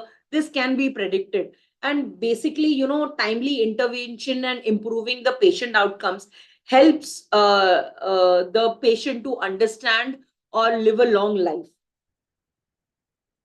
So, in the industry 5.0, we also talk about sustainable farming and smart cities. So, here I have put an image of, how revolutionary farming helps to monitor the crop growth, and the growth of agriculture has increased because of using AI nowadays.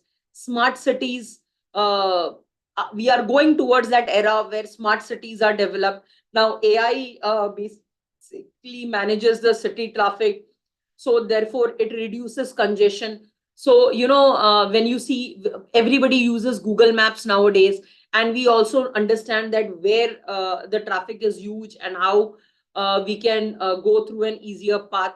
So, industries, smart cities, farming, everywhere and everywhere, AI is being used. Now, before concluding, I also want to actually talk about certain aspects that we think are the results.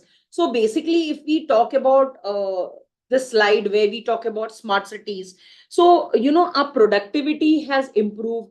There is an enhancement of automation. Human skills have also increased, and because of that, there is a huge outlook where we can talk about sustainability. And thanks to AI, there can be a quick response to various processes. Like, if I talk about certain practices like 3D printing or energy efficient tools, so 20% there is a reduction in energy consumption because we are using it in a smart way. And believe me, our environmental goals are also being achieved because 15% of our material waste has also declined. But there is a challenge also. Now, why do we say that there is a challenge? Because, if we talk about AI and technological driven process, so the challenge lies where we talk about technological integration. So basically, the integration of AI and collaborative robots helps in the existing manufacturing process. But these things are very complex and it requires a lot of time for adjustment. Next, we can talk about, skill gaps. So basically, when I talk about skill gaps, we need to understand that employees, they learn through a certain new technology or new process. But when AI comes into the picture, the work becomes too fast for common people to adapt. So basically, humans adapting to AI requires a lot of time and a lot of efforts. And some workers, especially at senior positions, face a lot of problems to, adapt to this AI process and get the work done in the way that is required. And most importantly, AI basically has a lot of installation cost or initial cost. So with this initial cost, basically what happens is that AI, the industry or its collaboration basically becomes more machine oriented. And because of this, what happens, because of the initial cost, many people avoid using AI at that process. And even if it is done, Proper training has to be given to those workers or those employees of this company, where human ingenuity and the machines go hand in hand. So the focus basically should be not to replace human beings, but it should be to make the workers' lives much more easier. And using effective integration of technology, we would consider that workers become much more happier, then sad that AI is going to take off their jobs or will leave them unemployed, basically. And when we talk about scalability and flexibility, so this also allows AI also allows more flexibility in the business. So we can get methods or get technology very easily if we are more AI driven. So what I need to conclude, or if I need to say that the food for thought is, uh, AI is very, very important and it is a need of the hour. But we need to rightly use it in a proper manner where it does not hamper human existence, but it goes hand in hand and helps people in creating a more environmental friendly approach. So, artificial intelligence offers immense potential to transform industries, improve lives, and solve complex challenges. However, its the future success depends upon how we address its ethical, economical, and social implications. So, by embracing AI responsibly, we will be able to gain the importance of AI and also drive humanity towards a positive change. And I just need to conclude saying that change is the most important thing in life, and it is the most constant thing is in life. So we need to adapt to this change and bring AI and explore more AI in our day-to-day environment. So with this, I hope I have completed with this presentation, and thank you.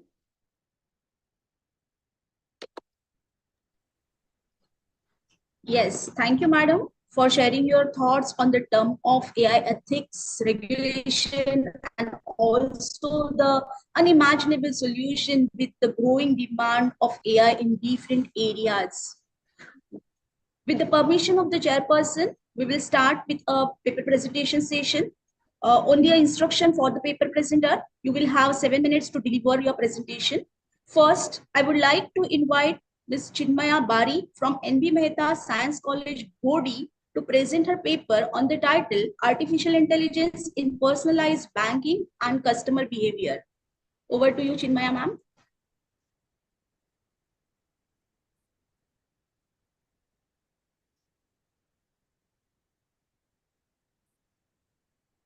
Chinmaya ma'am, are you there?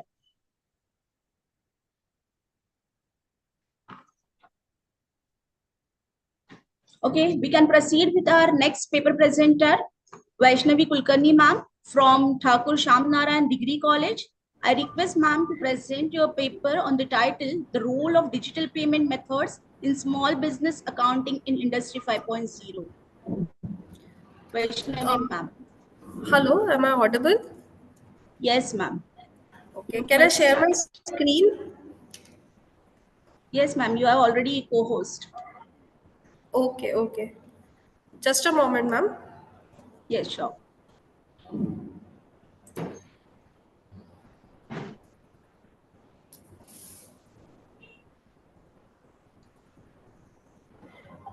Is my screen visible, ma'am? Yes, ma'am, absolutely visible. You may start. Okay, thank you.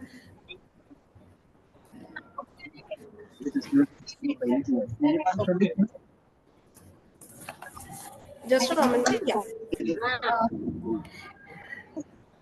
Can I begin, ma'am? Yes, ma'am, you may start, ma'am. Okay, thank you. Good afternoon, everyone. My name is Vaishnavi Deepak Kulkarni, and I'm from Thakur Shamnarayan Degree College from the Department of BAF. The topic of my paper is the role of digital payments, payment methods in small business accounting in Industry 5.0.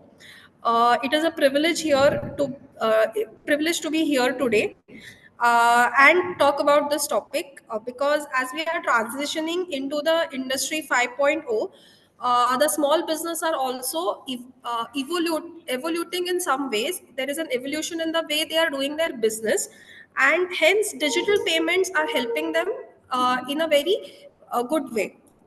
They are helping. Digital payment solutions are integrating AIs, blockchain technologies, and which is helping the small businesses to enhance their efficiency, security, and compliance in financial management. Uh,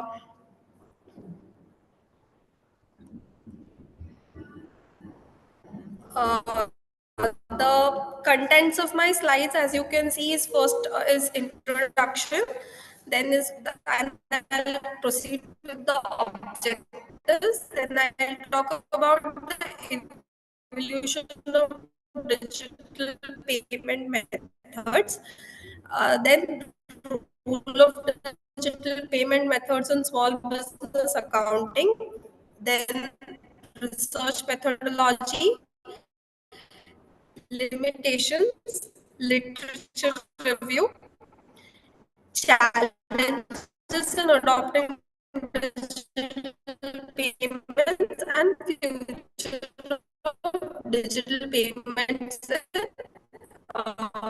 in industry 5.0. Okay. So let's talk about the introduction. So the digital payment methods, they have revolutionized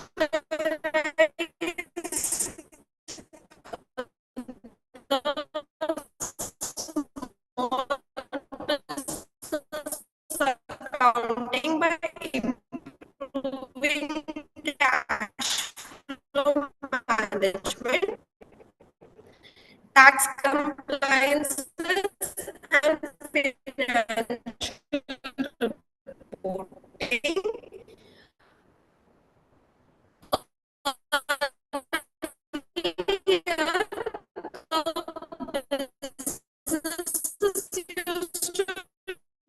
Rely mainly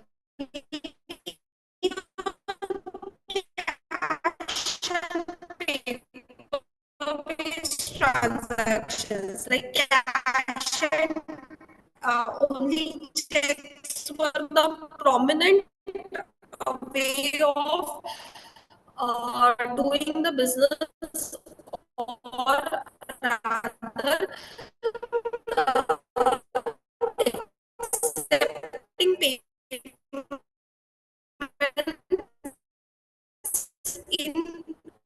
in the business, which led to a lot of risk of fraud, some kind of inefficiencies, and there were some compliance challenges, especially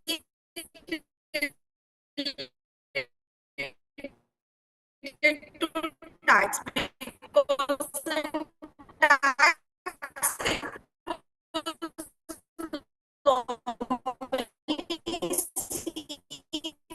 that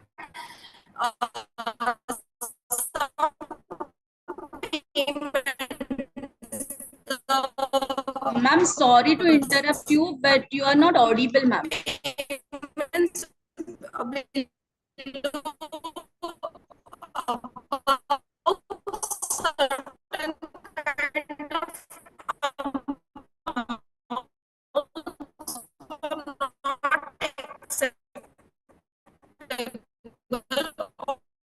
or they used to be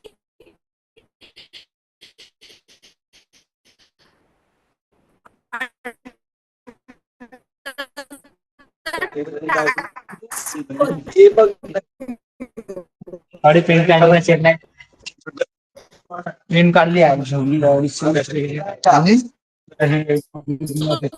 ऍसिस पण मारली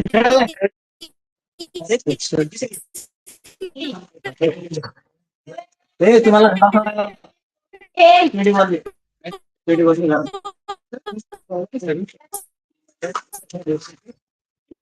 घर भेज दे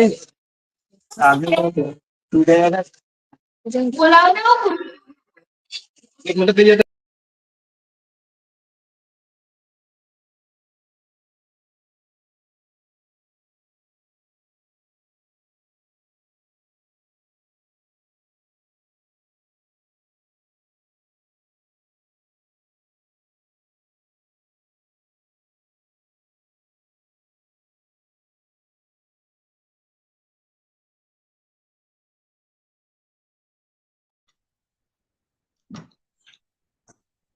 I think due to some technical issues, we are not able to hear Vaishnavi ma'am.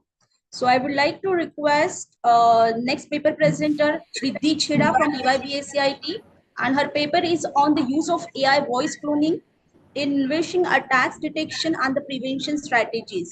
Riddhi. Yes, ma'am. Over to you, Riddhi. Yes, you may start. I'm audible, ma'am. Yes, absolutely.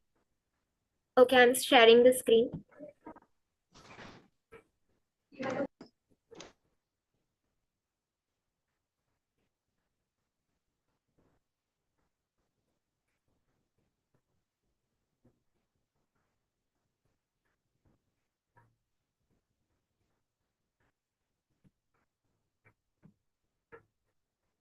Ma'am, is the screen visible? Yes, Riddhi, I can see your screen. Yes. Yes, you may start, Riddhi. Yes, ma'am.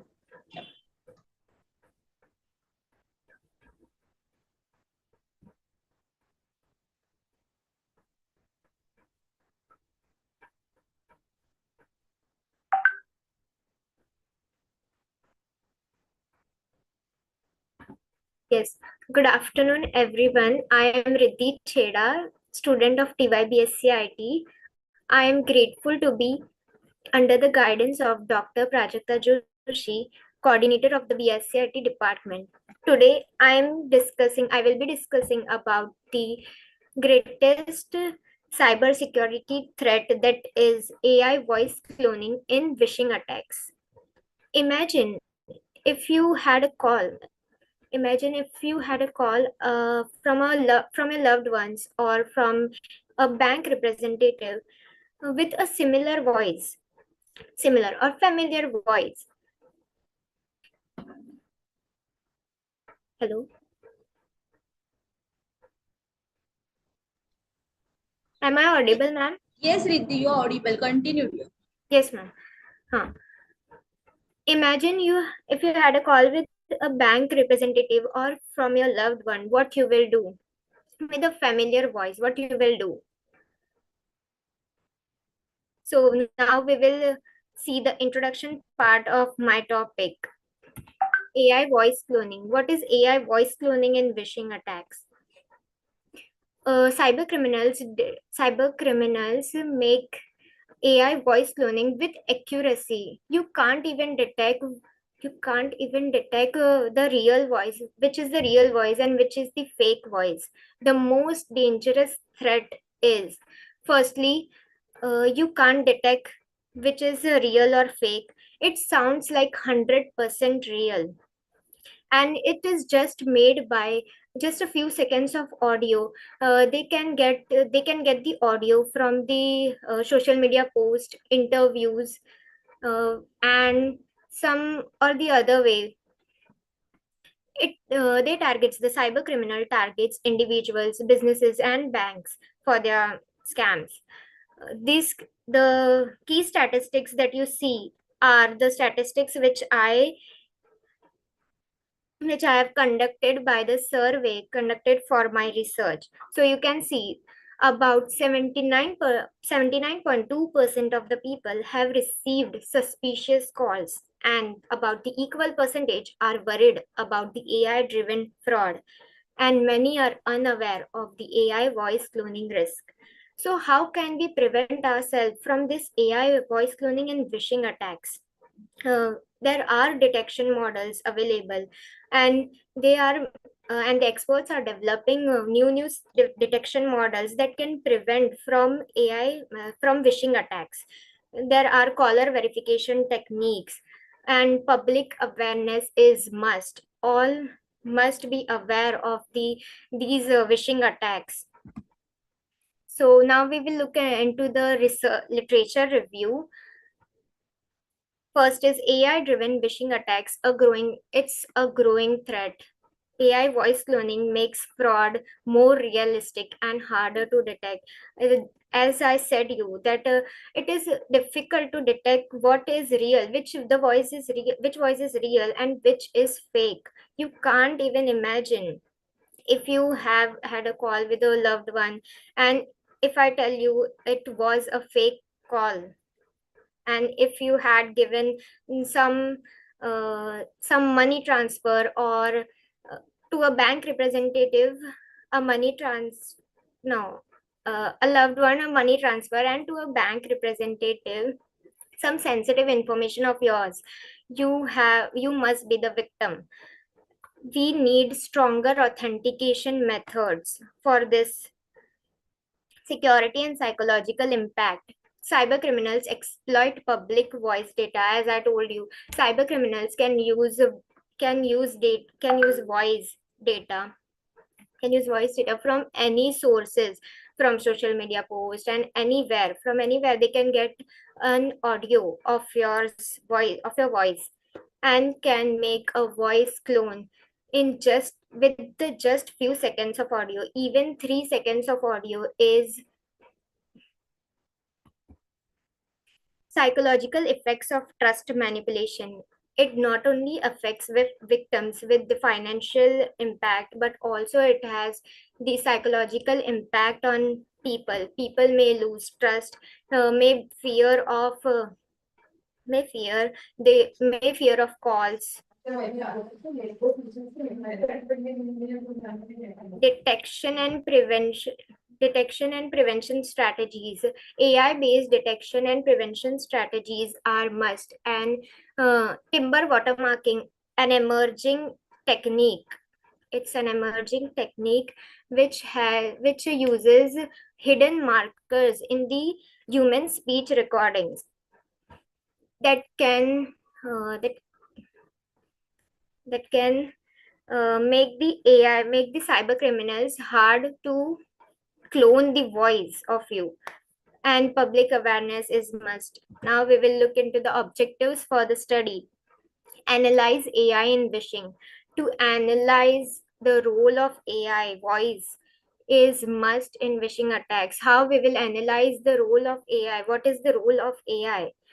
Then evaluate detection mechanisms. Detecting is must, which is real, which is fake voice. So detection mechanisms must be there. Explore preventive measures. Preventive measures must be taken. Identify key vulnerabilities. To identify key vulnerabilities that make individuals susceptible to AI phishing. Develop cyber security insights. We must use strong cybersecurity measures to detect AI driven scams, raise public awareness. Then, hypothesis of the study: increase attack effectiveness. AI voice cloning makes attacks more realistic. As I said, you can't detect which is synthetic voice and which is fake and which is real. Then effective detection techniques. Advanced detection techniques like deep learning and timber watermarking can effectively distinguish real and synthetic voices. AI is just not a problem, but it's also a solution to the problem. Reduce success rates. With the strong authentication methods, detective measures, and techniques, we can reduce the success rate of the attacks. Research methodology. I have conducted a research methodology in two ways. Two research approach. One is case study analysis and other is survey methodology. In case study analysis, I reviewed research papers and extract the key findings from them. It was the foundation for my research paper.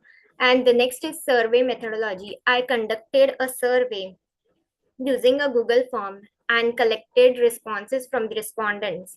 Then, combining these both, I have done the data analysis, identifying trends and categorize findings, and how people know their awareness. That all comes under data analysis. We'll look at the data analysis. Some of the findings that I have done from the Google form that I have collected from respondents' responses I have collected. So count of awareness about the AI phishing attacks. About 89.5% were already aware of these phishing attacks being, and 7.6% have heard about it, not even aware, just heard about it, and 2.9% are not aware. This seems that how awareness we can make in people. Then the next pie chart shows, have the respondents received a suspicious phone call? So about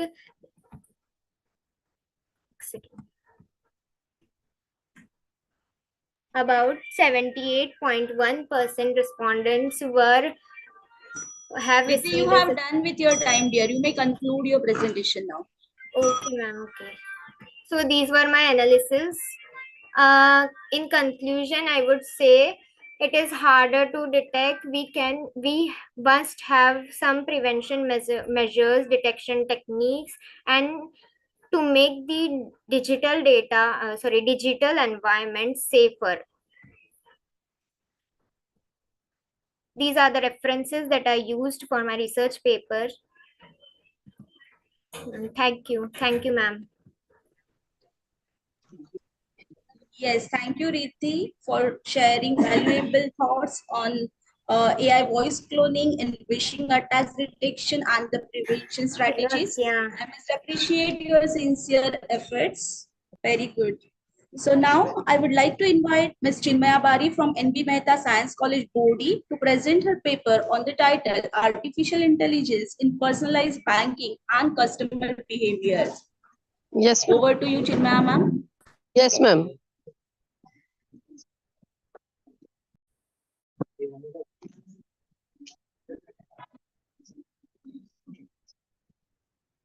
Madam, please give me the permission to share this slide.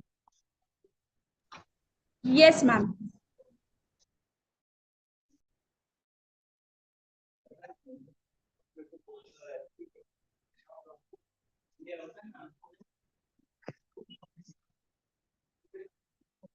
Can I share now?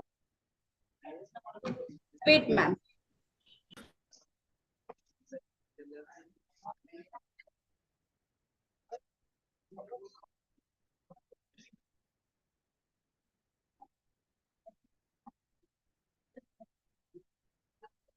Ma'am, please give me the permission to share my slides. Yes, ma'am. My technical team is working on it.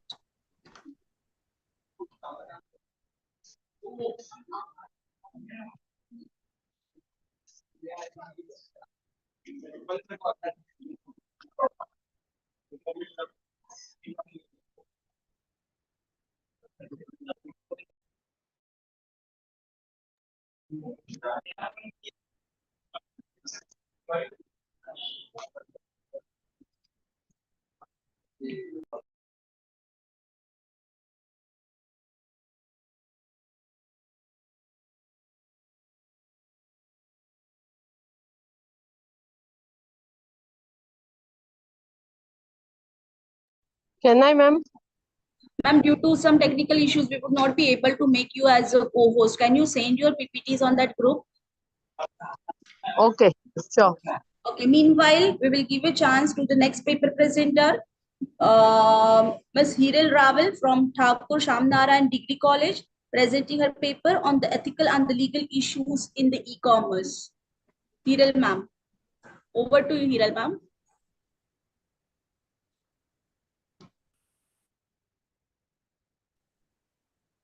Hello. Am I audible, ma'am? Yes, ma'am. Hello.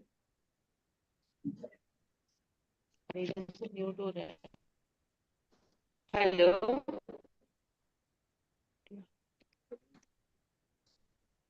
Yes, ma'am, you may start. Okay, ma'am, I'll start.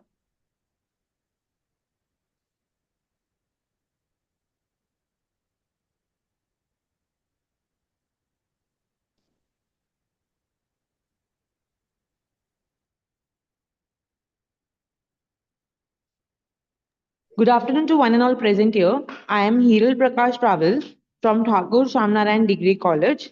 I feel privileged to get this platform to present here.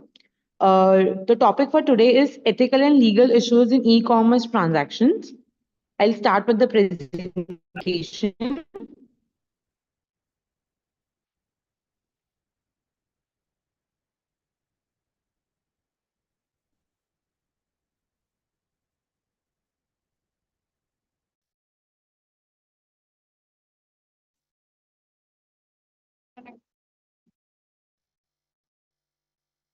One second, ma'am.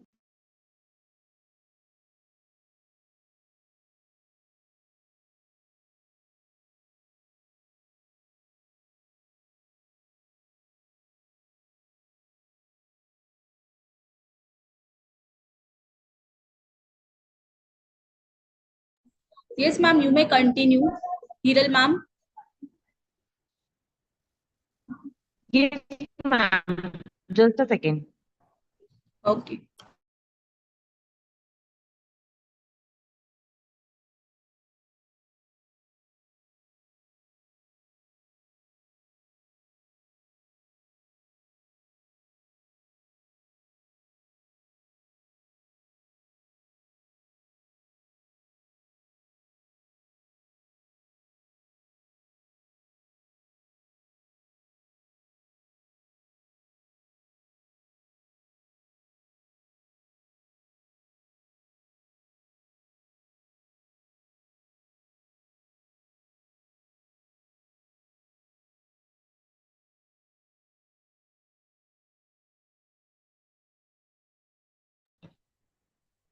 Yes, ma'am, you may start, please.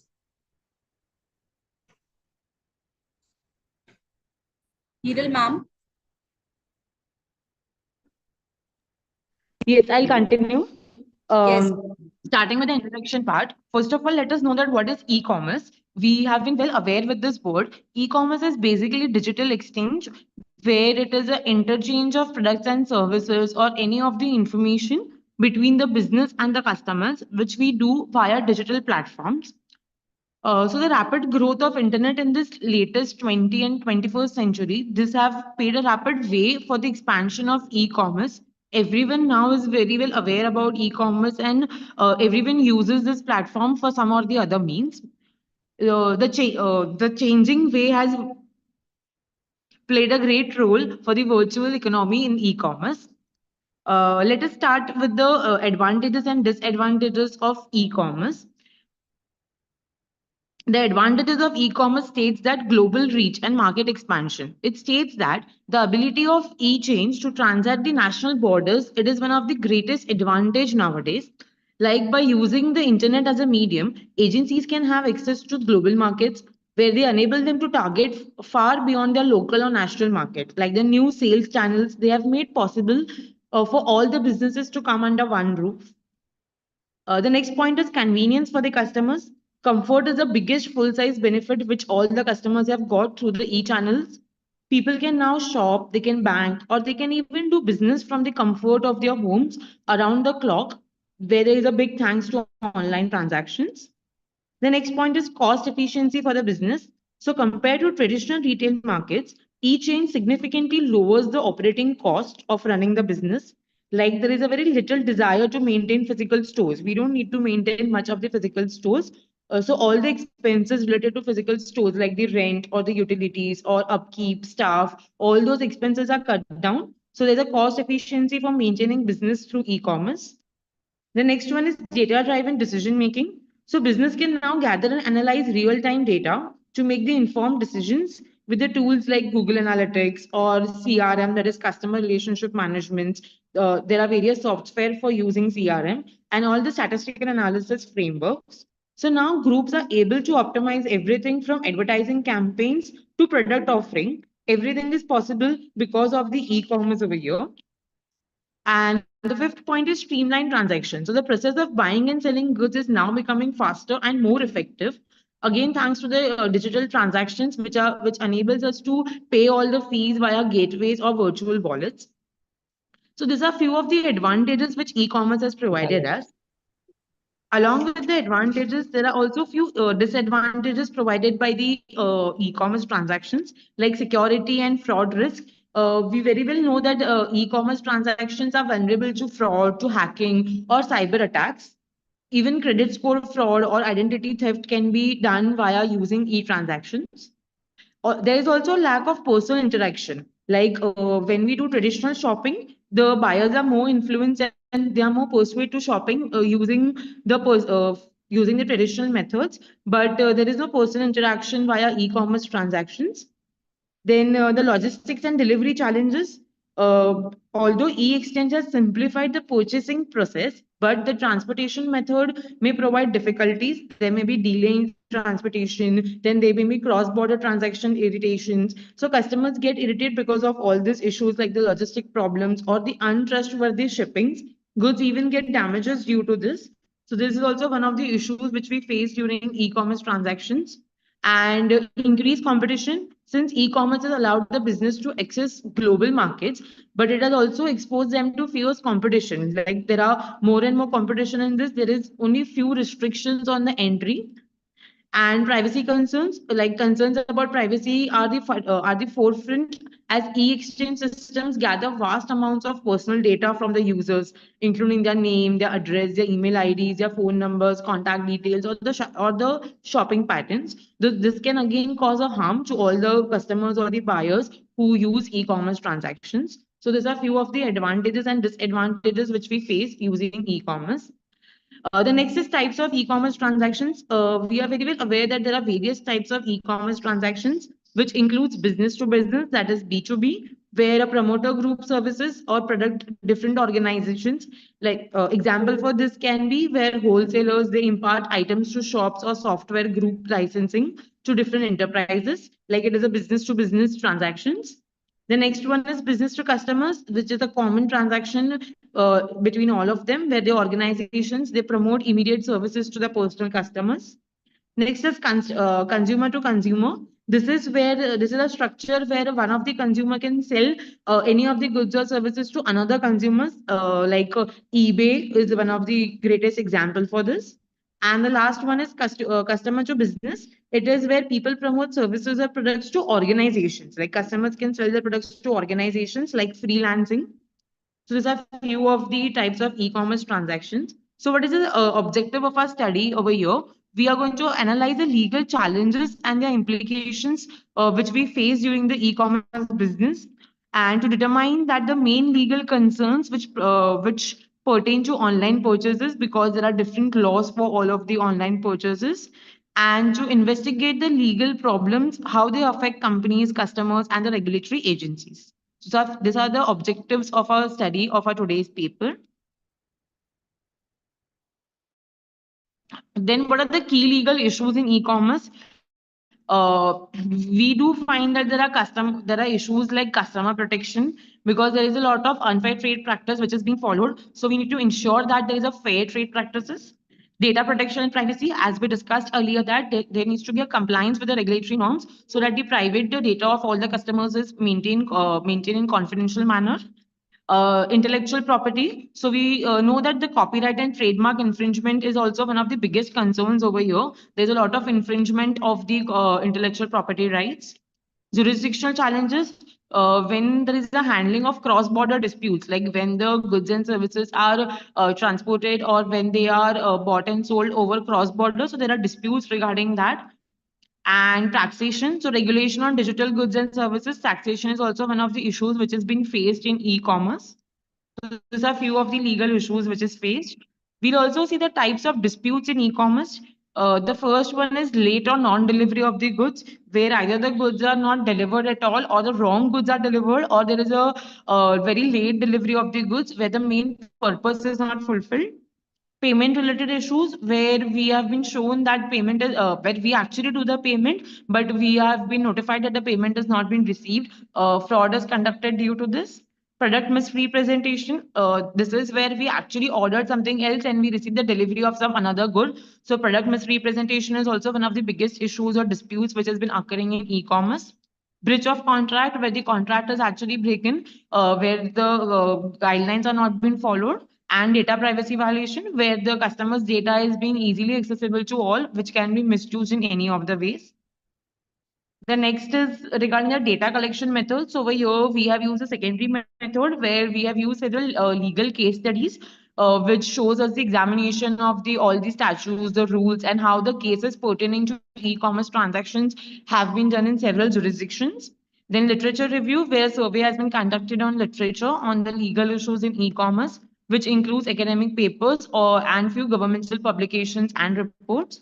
And policy documents, where we have done the analysis of proposed and existing e-commerce legislation, such as those which are pertaining to data protection, IPR, or the consumer protection.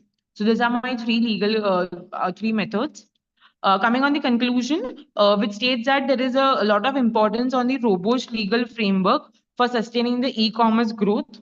There is also a need for global cooperation to address jurisdiction and regulatory challenges, because when goods and services are sold globally over here, but the jurisdiction for different states, it becomes a lot of challenging over here to overcome that.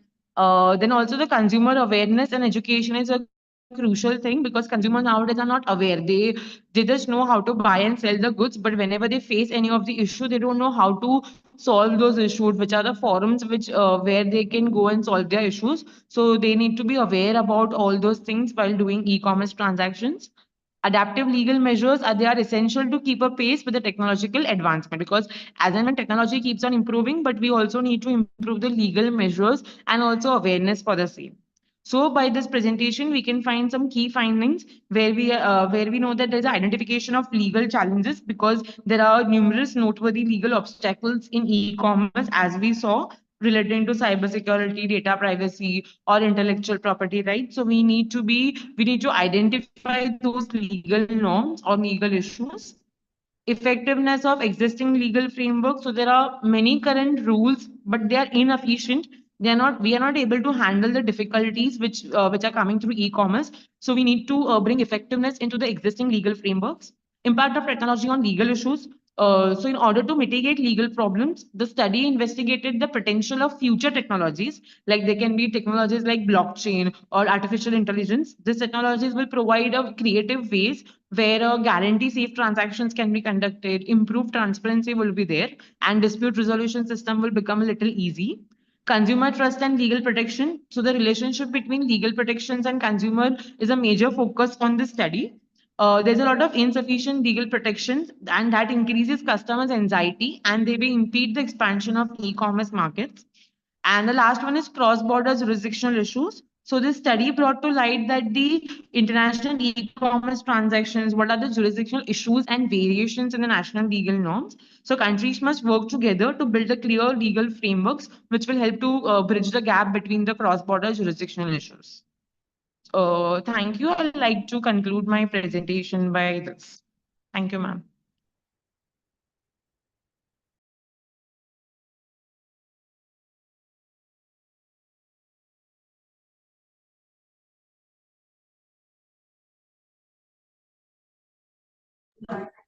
Thank you, ma'am.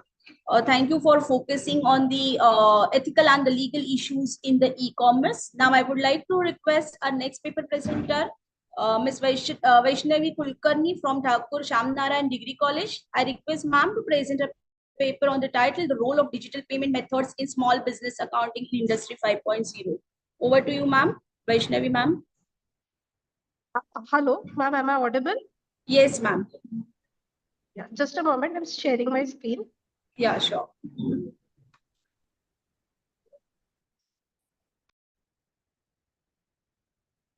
Ma'am, should I continue or should I begin from the beginning? You may continue, ma'am. You may continue.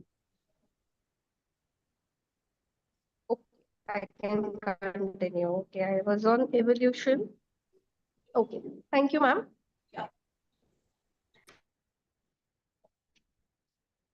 Uh, as I was saying, I was due to some technical glitches, I could not proceed further. I was talking about the evolution of digital payment methods in small businesses.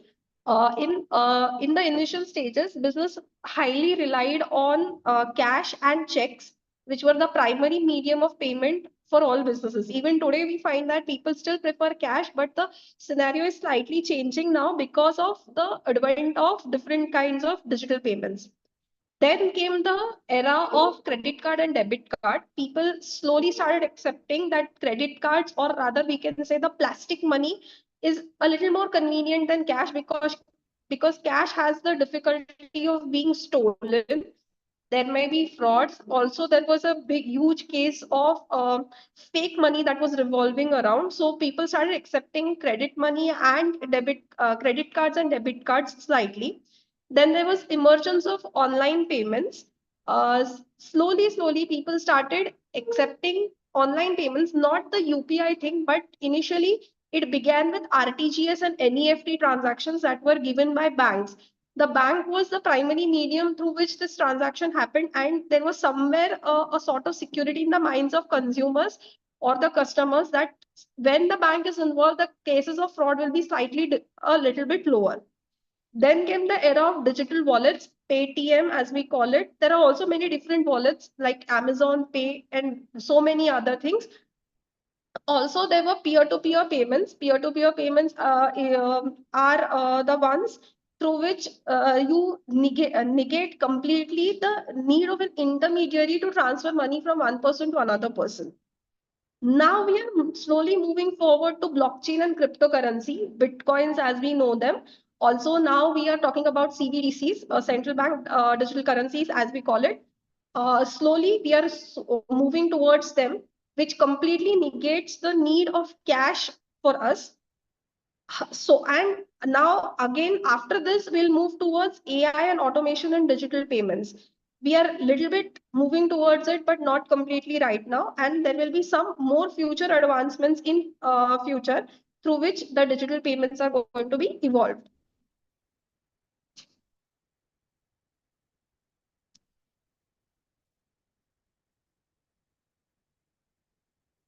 Okay. The next is the role of digital payment methods in small business accounting. The role of digital payment method in small business accounting, they play a different kinds of role. First is automation of transactions and bookkeeping. The transactions are getting automated in a very large manner. It has hello. Hello, is there a problem?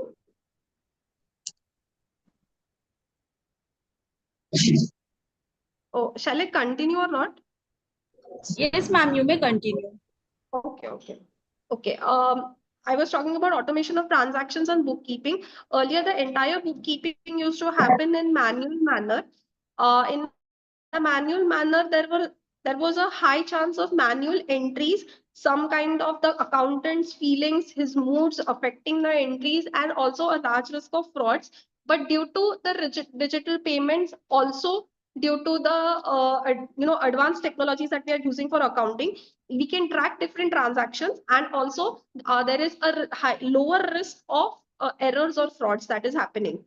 Next is improved cash flow management. The cash flow management has improved highly because earlier there used to be delays from clearance of checks. Sometimes the customer used to say that until and unless I receive the invoice, I will not give the payment, and such kind of things that used to happen. But now, because of completely digital revolution in the entire industry, in the complete industry, the cash flow management has also highly improved. There is next point is enhanced security and fraud prevention. Now the AI is helping us for detection of frauds, and it is helping us to protect our transaction. There is of course certain kind of risk that is always present, but little bit the risk has reduced due to the use of AI. Okay, next is simplified tax compliances, the digital record maintenance. Then it helps us basically for the entire tax filing purposes, for regulatory compliances and all. In India, if you're doing any kind of business, there is not one single law that is going to affect you. There are numerous kinds of laws that are in play at the same time together. So for maintaining, or rather the maintaining the entire regulatory compliance, the digital payment, or the rather the digital entire system and bookkeeping is going to help you. Next is integration with accounting software. There are certain softwares or tools like QuickBooks, Xero, which provide financial insights to us. It will help us in tracking our real-time transactions. Next is better customer and vendor payment management. Because of the digital technology, we have digital invoices, automated billing systems, multiple payment options that will help us to improve our relationships, not only with our vendors, but with all customers in general. Next is my research methodology. I have completely adopted only secondary research in presenting this paper or in writing this paper. I have referred different peer-reviewed journals, some books, some white papers from financial You institutions. have done with your time limit. Okay. You may conclude your paper, ma'am. Okay.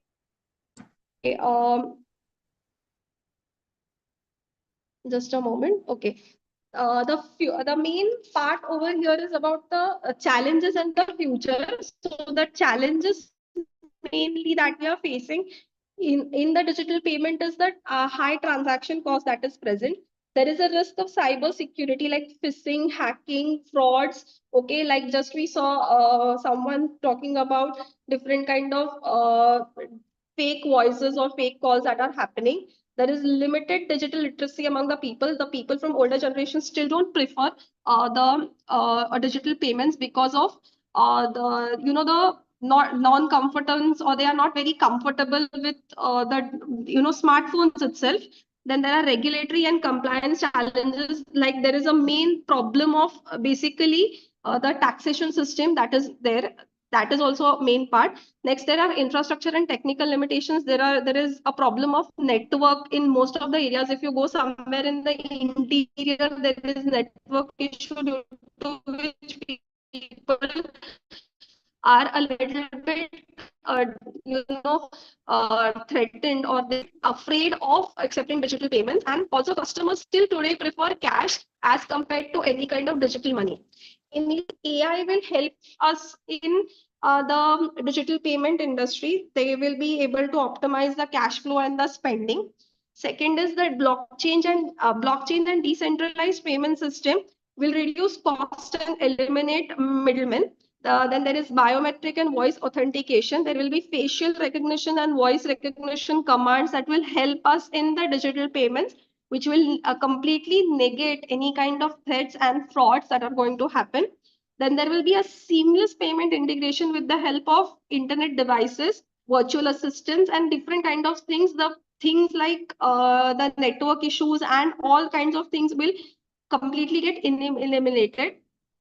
Then there will be automatic accounting and reconciliation, due to which it will fully integrate our accounting system and payment system together. And voice and facial recognition payments, we have this tap system that Visa card has introduced. Such kind of systems we'll find more in future later on. So this is about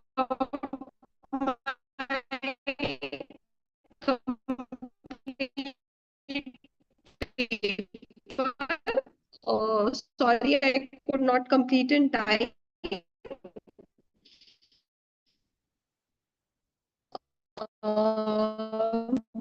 Thank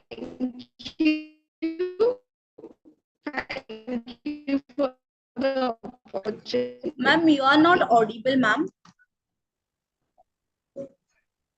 Okay, thank you, Vaishnavi, ma'am. Now I would like to invite Ms. Chinmaya Bari from NB Mehta Science College, Bodhi, to present her paper on the title Artificial Intelligence in Personalized Banking and the Customer Behavior. Over to you, Chinmaya, ma'am.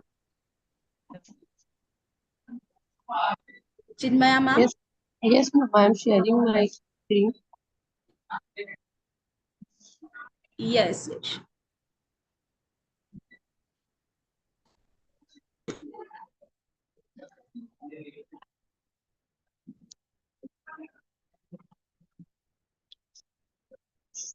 Pretty not so, but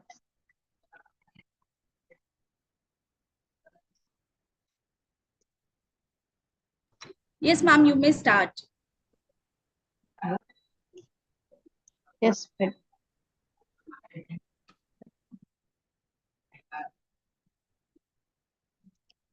my screen is visible to all. No, ma'am, we can't see your screen, ma'am. Ma'am, I made. Is it possible to share? There is some issues. I can't share my PPT. Ma'am, even you are not audible, ma'am.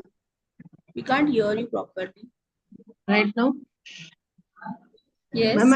Ma'am, I share the PPT to email ID. Can you share it? There is a problem from my side. I can't share it. We can't hear you, madam. I email my PPT. Can you share? There is a problem from my side. I can't share it.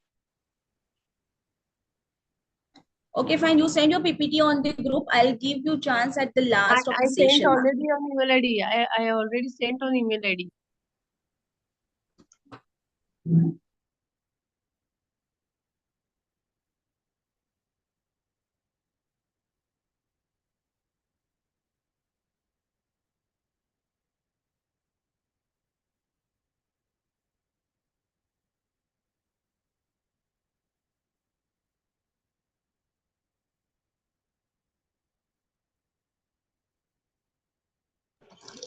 Okay, we'll start with our next paper presenter, Ms. Priyanka Oti from Gokhale Education Society, Shri Bhausab Vartak College, Borivali, and her paper title is Industry 5.0 and Employment, Job Construction or Destruction. I request ma'am to take a charge. Oti ma'am.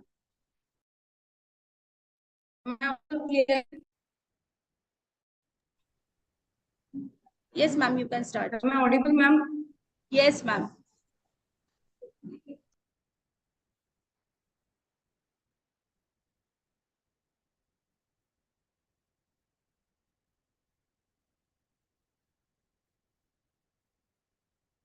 Yes, ma'am, you can start.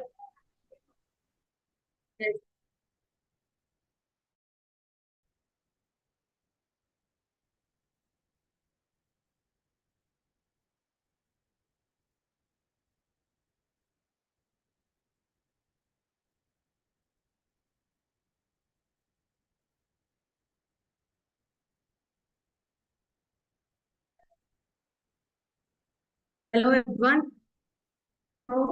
Yes, ma'am, you can start. Yes. All of you to presentation. I welcome all of you to my presentation on regulatory transfer.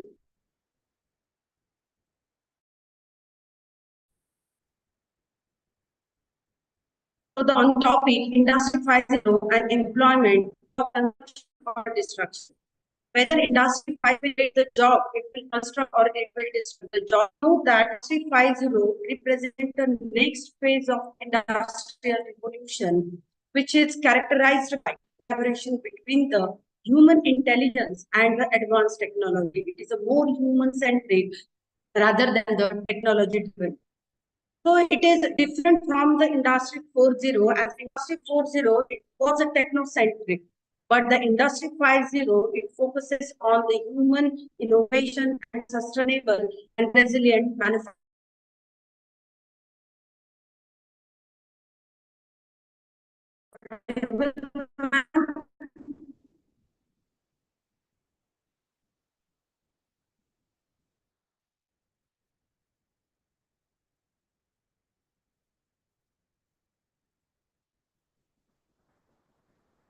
Am I audible now?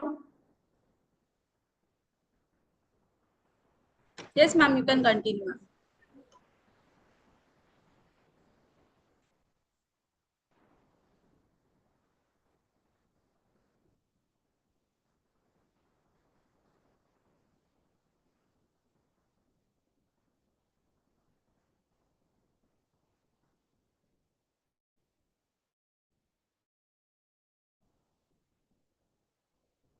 So I'm going to present a paper on Industry 5.0 and employment, job construction or destruction. So whether Industry 5.0 is what is the impact of Industry 5.0 on employment, and whether it will create the jobs or it will reduces the job. So as we know that Industry 5.0 represents the next phase of the industrial revolution, which is characterized by the collaboration of the human intelligence with the advanced technologies. So here we can see the collaboration between the human intelligence, the advanced technologies like the artificial intelligence, robotics, and the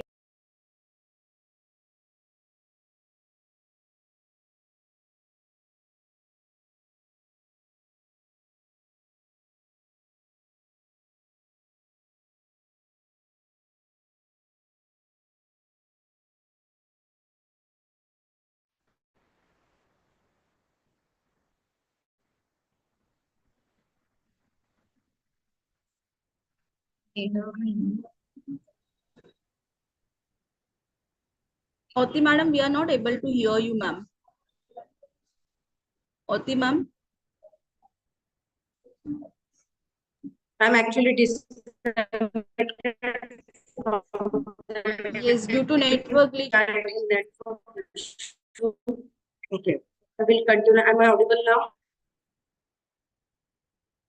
So Industry 5.0, it is different from the Industry 4.0. Industry 4.0 was a techno-centric, and the Industry 5.0 it emphasizes a human-centric, sustainable, and a resilient manufacturing process. Okay, a slideshow.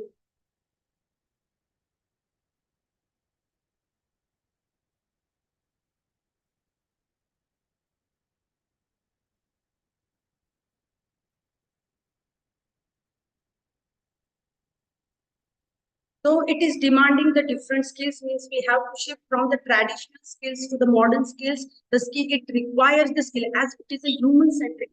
So it requires the skill like the problem solving, decision making, innovation, and the creativity.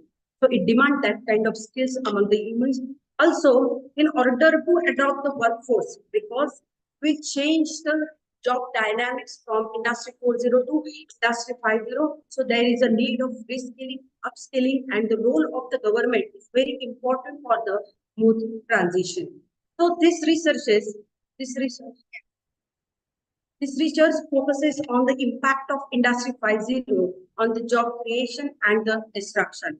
Also, it will explore the role of human-machine collaboration in the future workforce. It means that it will study the emerging roles and emerging jobs in the Industry 5.0. Also, to suggest the strategies for the workforce adaptation in the evolving job market. I'm more focused on the strategies for the workforce adaptation. So these are the articles I have reviewed in order to find the research gap. Now the findings of the study are, so first I'm going to focus on the job construction, the creation of a new job opportunity.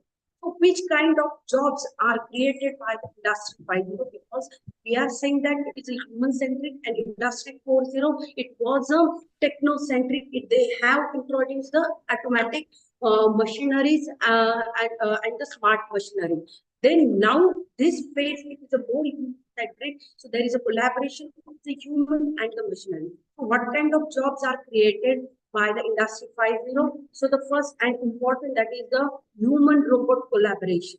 So that is called as a cobot. Just now our resource person, they have mentioned their key address, the cobots. Cobot is the collaboration of the human and the machinery. So in order to design and maintain that collaborative robots, their need of specialists. Also, AI ethics and governance experts, because now we are in a digital area. Every day we are using the artificial intelligence. So the responsible and the ethical use of the artificial intelligence is very important. So in order to hire the experts, so they will get the job opportunities. Then it will also demand the cyber physical system engineers, which will connect the machines, software, and the internet to improve the how industries work. Also, it will demand the digital twin specialists. Who are the digital specialists? Means in before introducing machinery in real life and in real world, there it should be tested with the virtual copies. For that, it requires the specialists. They are known as the digital twin specialists. As this industry 5.0, it is more on the sustainability. So definitely it will demand the green tech and sustainability experts who will work on the renewable energy and the more sustainable practices. Also, it will demand the industrial data scientists who will manage and analyze the big data, because now we are 100% we are using the technology. So definitely it will create the big data. So in order to analyze that data, it will demand the industrial scientist. Also, smart factory manager, in order to, because in industry 5.0, human they have to interact with the machineries. So they are able to interact with the AI, robots, and the smart system.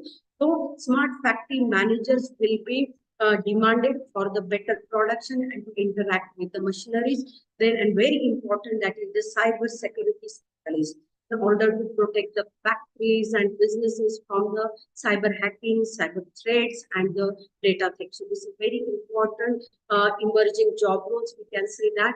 Then also the demanding job roles, that is the 3D printing. So it means the design and manufacture products using the advanced 3D printing technologies. And the very important, that is, I have more focused on reskilling and the training profession. High reskilling and the upskilling is very important in industry 5.0, because we are transiting from one phase to another phase, as it is a more human centric. Human, they have to interact with the machineries, so they require the skill. So the in this industry 5.0, only the skilled workforce will get the opportunities. I'm sorry to Then interrupt you, but already time has done, so you can start with your conclusion. Like, yes, only within 2 minutes I will conclude this. So fine. job destruction, it will displace and it will reduce those jobs which have a repetitive task and the routine works, like the factory assembly line work, warehousing, delivery, office and admin work, and retail customer service. So I have already told that there is a need of reskilling and upskilling. So which kind of skills are required in order to attend the industry 5.0? It will focus on the soft skill. It will demand for the science, technology, engineering, and mathematics skills. Also, the very important aptitude, that is the lifelong learning. Higher demand for the hybrid roles. Those people, they should have dual skills like the technical and management skills, and the collaborative and adapting skill. As human, they have to collaborate with the machinery. These are the important role of the policymakers in order to adopt our workforce. First and very important, our government should organize the skill development programs at national level regarding the AI, robotics, and the cyber security. There should have a collaboration of the universities and industry. They should offer internship, and syllabus should be set in such a way that it will give exposure. Then the robotics learning center. What are the robotics? How they are designed? So the workers, they should, and workforce, they should aware about that robotics learning structure and the restructuring of jobs. Now we have to change the scenario of the job, nature of the job. That is very important. Then the availability of digital platforms. The government should make available the digital platform for the digital literacy. Also, government should provide the financial support and incentives in order to develop the required skill. Ethical AI awareness program for the ethical practices and the responsible decision making and ethical use of AI. Workshops on circular economy, which are the best sustainable practices, which are the environmental practices for the better production. more focuses on green initiatives like green financing, green marketing, and the green HRM. So those companies, they are taking initiatives for the sustainable practices. The government should exempt them from the tax. Also, their work and their efforts should be recognized by the government, and they should be awarded and honored with the prestigious award. Digital literacy program should be organized by the government, and last at the end, that is the partnership between the government and private, because government alone cannot implement, and they cannot alone adopt the workforce in the industry 5.0. So these are the strategies I have suggested for the workforce adaptation. At the end, I will conclude that industry 5.0, it will not disrupt the job opportunities, it only create a problem for unskilled labor. So it is a role of the government to reskill and upskill them so that they can adopt and they can cope up with the industry 5.0. So this is about my presentation. Thank you, organizing, for giving me that opportunity.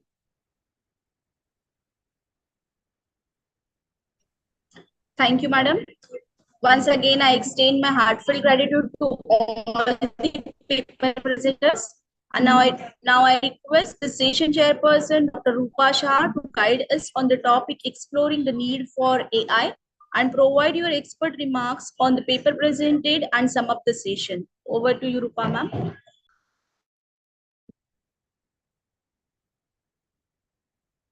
So good afternoon. From morning, we have shifted to an afternoon right now.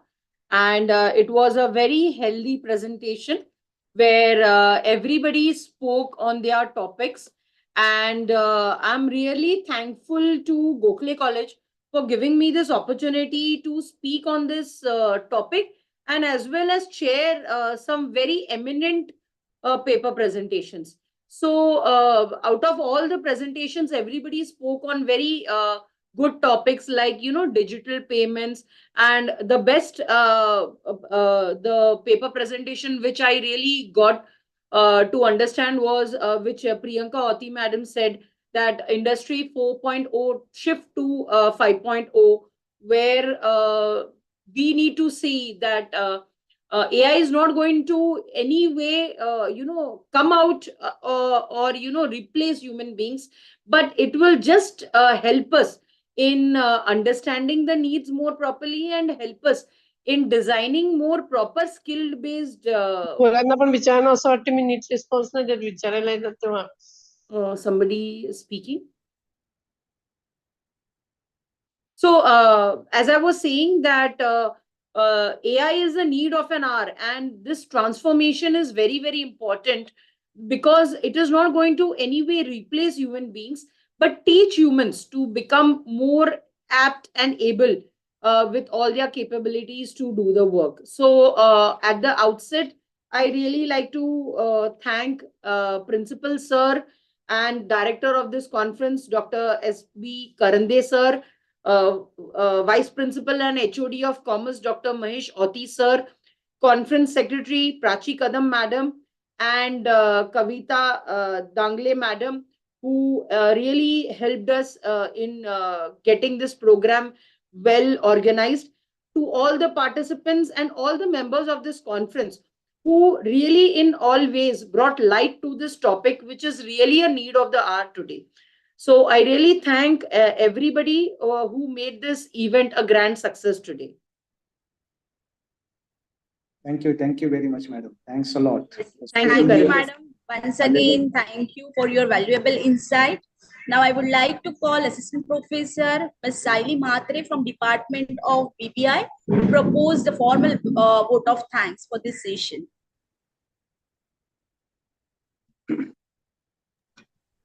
Good afternoon, everyone. Myself, Assistant Professor Saili Mhatre. It is my honor to extend a formal vote of thanks on behalf of Gokhale Education Society, Shri Bhausef Vartak Arts, Commerce and Science College, to all who made this technical session a great success. First and foremost, I express my sincere gratitude to our resource person, Dr. Rupa Shah, for sharing their insight, knowledge, and expertise. A big thank you to Assistant Professor Kavita Dangle ma'am for gracefully introducing our guest. I would also like to thank Assistant Professor Vinay Bagwe ma'am for acting as a coordinator and Assistant Professor Priyanka Uti ma'am for summarizing and documenting this session. A special thanks to our paper presenter and participant for their engagement and making this session truly meaningful. Lastly, I would like to acknowledge the technical team and all the staff who contributed in any ways to making this event a success. Thank you all once again. Now, I request Assistant Professor Nidisha ma'am to proceed with the third technical and valedictory session. Over to you, Nidhi ma'am. Yes, without any further delay, let's proceed to the third technical session. And I request Ms. Nidhi Shah from Department of BAF to take a charge. Nidhi ma'am.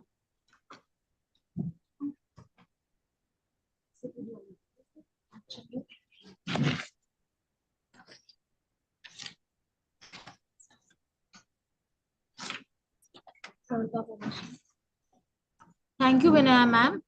Good afternoon, everyone. Respected chief guest and resource person of this session, Mr. Karthik Shaler, Assistant Manager, Data Science at Tata Chemicals Innovation Center, Pune. Our respected in-charge principal, Dr. S.B. Karande, sir, Vice Principal and HOD of Commerce, Dr. Mahesh Auti, Senior College Coordinator, Mr. Khobrakare, IQAC Coordinator, dear faculty members, participants, and my colleagues. I, Assistant Professor Nidhi Shah from Accounting and Finance Department.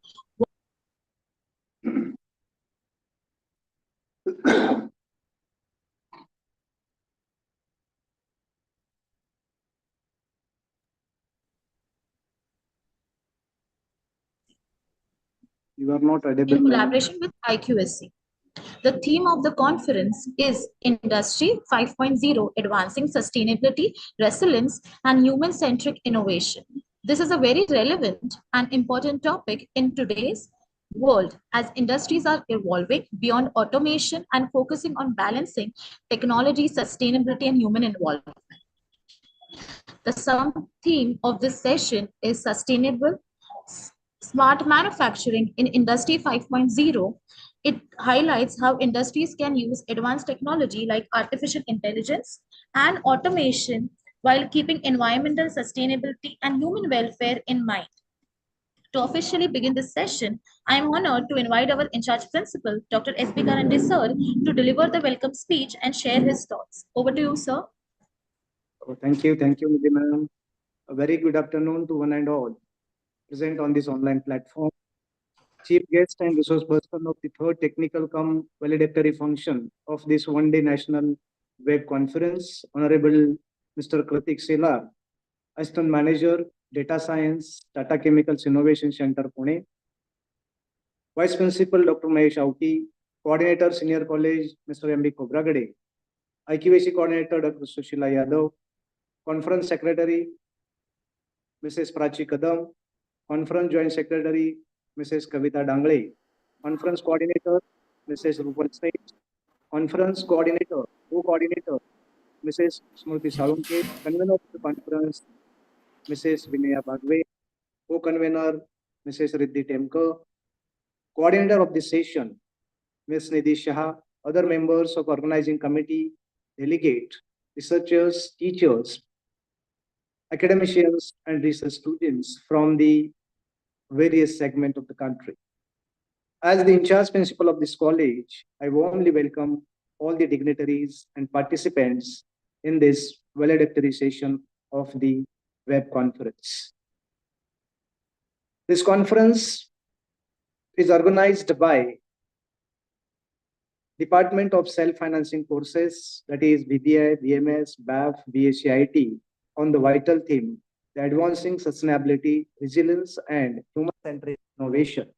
This web conference is jointly organized, again, I would say, self-finance courses and IQAC of our college.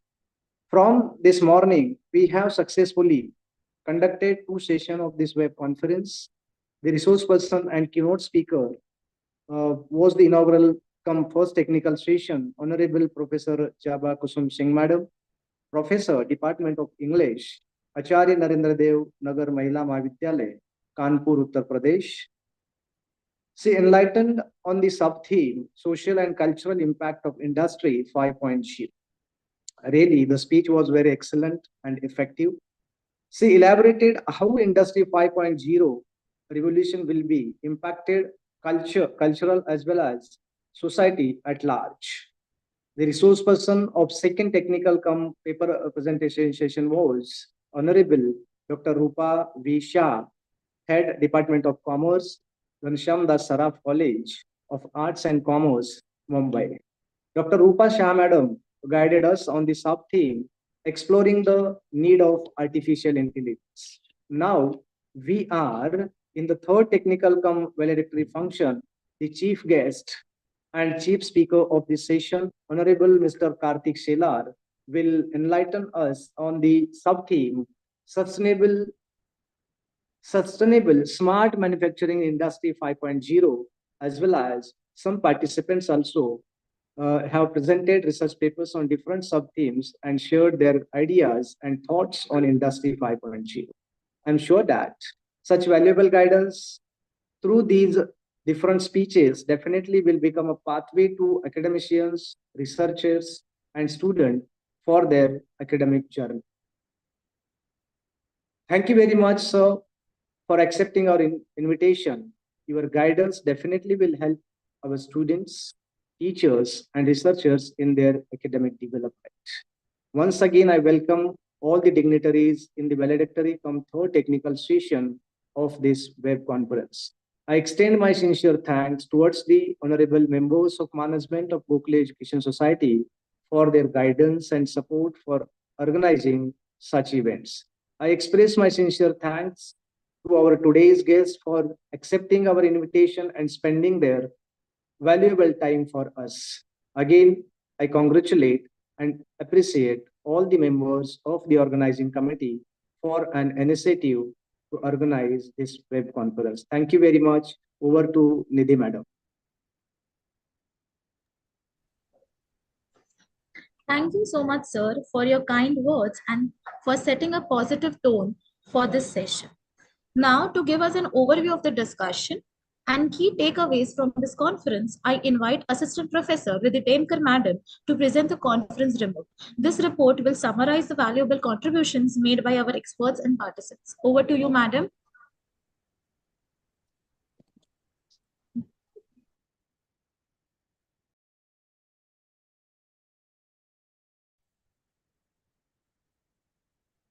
Thank you, Nidhi Madam. Am I audible? Yes, yes. Yeah. Thank you, Nidhi Madam. Good afternoon, everyone. I am Assistant Professor Vidhi Temkar, going to present a report on today's one-day national level multidisciplinary web conference organized by Sri Bhausaheb Vartak Arts, Commerce and Science College, Borivali West, Mumbai. Self-finance courses of the college, in collaboration with the Internal Quality Assurance Cell, successfully organized a one-day national level multidisciplinary web conference on the theme Industry 5.0, Advancing Sustainability, Resilience, and Human-Centric Innovation on 20th February 2025. The web conference was inaugurated in the esteemed presence of the chief guest and keynote speaker, Professor Jaba Kusum Singh, Professor of the Department of English, A&D NNM Mahavidyalaya, Kanpur. The event was also graced by Principal Dr. S.B. Karande, Vice Principal Dr. Mahesh Auti, Coordinator Assistant Professor Khobragade, IQC Coordinator Dr. Sushila Yadav, and all esteemed members of the organizing committee. The conference commenced with the inaugural function from first technical session on the theme Social and Cultural Impacts of Industry 5.0. In-charge principal Dr. S.B. Karande warmly welcomed the guests and all the participants. Vice Principal Dr. Mahesh Auti provided an overview of the conference, emphasizing its significance.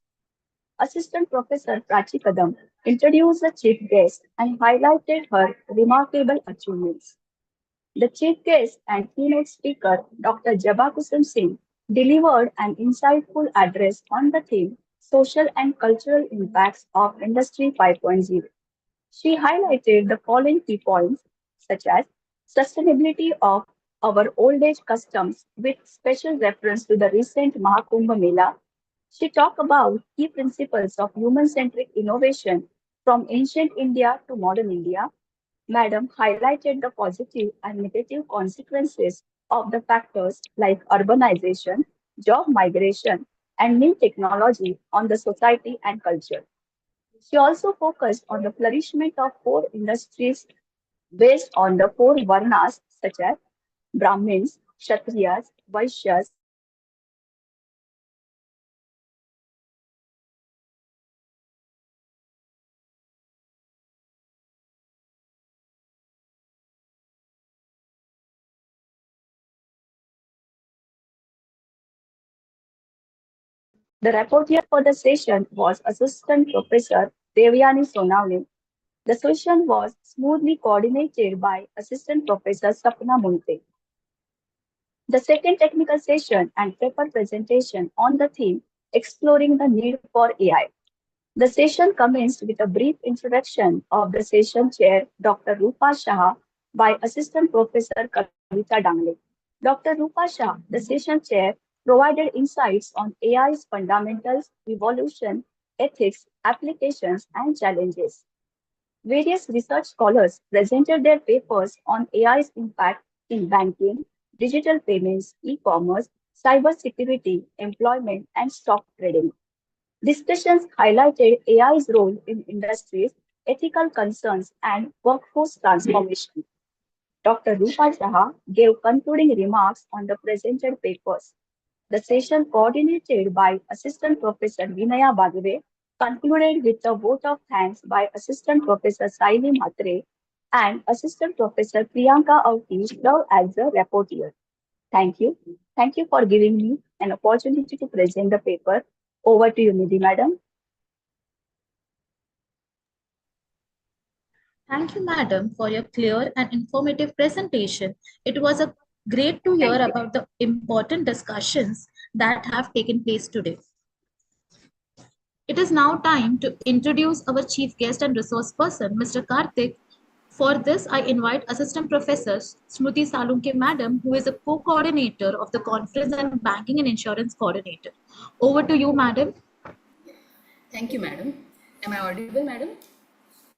Yes, ma'am. Yeah, thank you so much. Good afternoon, everyone. It's my pleasure to welcome to you to today's web conference, and I'm especially excited to introduce our esteemed chief guest of this session, Mr. Karthik Shelar, sir. Sir is an assistant manager in the data science at Tata Chemical Innovation Center. With a BE in computer science from Rajiv Gandhi Institute of Technology, sir has established himself as a driving force behind AI and machine learning solution in various sectors like agriculture, manufacturing, healthcare, and sustainability. Notably, Sir has also been honored with the 15th Aegis Graham Bell Award for the Innovation in Agriculture, showcasing his dedication to using technology to solve critical global challenges. In addition to his impressive professional achievement, Sheila Sir actively mentors students from the Indian School of Business, helping them to navigate their project. Sir's commitment to fostering the next generation of innovators is truly commendable. We are honored to have him with us today, and I'm sure his insight will inspire and enlighten us. Without further delay, let's welcome Mr. Karthik Shelar, sir. Thank you. Thank you so much, ma'am. Thank you so much, ma'am, for such a beautiful and such a good introduction about me. I would really like to thank the organizing team and principal sir to uh, ask me to be invited for the as a chief guest and resource person for this innovative and really pioneering web conference by Shri Bhausai Varta College. I would like to present my screen.